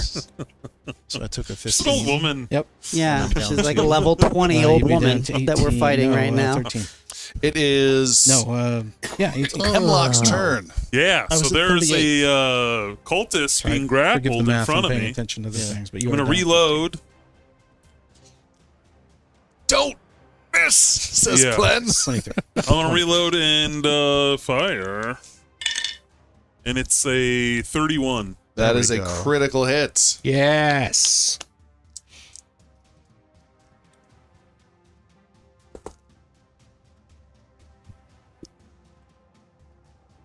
You have 10 hit points remaining. She's dead. There was 20 something. 10 hit points. Boom! Gore goes flying everywhere through and into Plen behind him, and Plen lets go the lifeless husk of this cultist. That seemed excessive. I nod to him. And The way we do. As he's just covered. You get what you pay for. 6 gold there's keeps you clean. Still, there is still okay. And then I will move 25 feet to the east. Okay. Galen, you're up top. Kill her. Yep. She's got 18 Do hit it. points. Just kill her. Her finger might be very valuable. Save that. I've neither confirmed nor denied to the listening audience an 18 hit point count. Just in case anyone's confused. Is she? I bet she has 18 outside hit her points. She mist? just She has looks like she more. is. She is standing outside the mist. So for her, she's totally protected against Dash, but she's not protected against you. Okay. Well, Dash is also Oh. very unconscious, so Ooh. And Dash can see through the mist. Yeah, that if is a he good were point. conscious. which he is Good not. clarification. I run and grab the headband off of Dash. Hold. Use up all my actions. All creatures outside versus inside, you are still going to deal with that penalty. You are protected, so is she, if that makes any sense. Yeah, Quick, because quick. I'm trying to strike through the haze at Yeah. her. Quick Yeah. point of correction. Did you say Dash was protected? Yeah, she's, Again, so she would have had to get But a it's- flat it- 5 or more? but she has the, She has the- the, Okay, I that's what tried. you're talking about Yeah. I now. tried. So if you want, you could step one Yeah. next to her and avoid that, or just make the flat 5 and hope for the best. I have seen how deadly she is. I will maximize my my opportunity here, and I will step to the southeast, Okay, both of you stepping out of the mist. and I will strike at her with. Oh, and I will draw my sword, Okay. and I will strike at her. Didn't you Alright. say you drew your sword before whenever you had your one action? No, he did 3 charging. Yeah. Run 3 times. Yeah, but you... No, No, he did. the lore. Like, Oh, small okay. ability. He Got has it. one Yeah. action, did his Alright, lore, alright. esoteric lore. Alright. Yeah, Very good. so with that, this is a +10 to hit, I Get it. believe. It's a 17. 17 is a miss. That's all my actions. Bold play. Yeah. And we will stop there for tonight. Oh, You're my fucking God. shitting me. We are going to pause there in the middle of the battle. We have this crazy lady up top unleashing pain. We have Dash now down and bleeding out. We will have to see what happens there. Ooh, I need to move your initiative. Sorry. Palm, Yes. point of order. It is an 18 to hit, if that makes a difference. I just screwed Dash over. 17.1. I believe you go before them. Okay. What was the total to hit? 18. Is a miss. Okay. And on that unclimactic note, we'll stop there for tonight. We have a chaos here in the party. I've got some interesting thoughts on our after show. If you would like to hear the after show, consider supporting us. Just a few bucks gets you access to this, plus a whole bunch more stuff. Thanks for joining us, and we will see you all next time. Bye, everyone. Bye.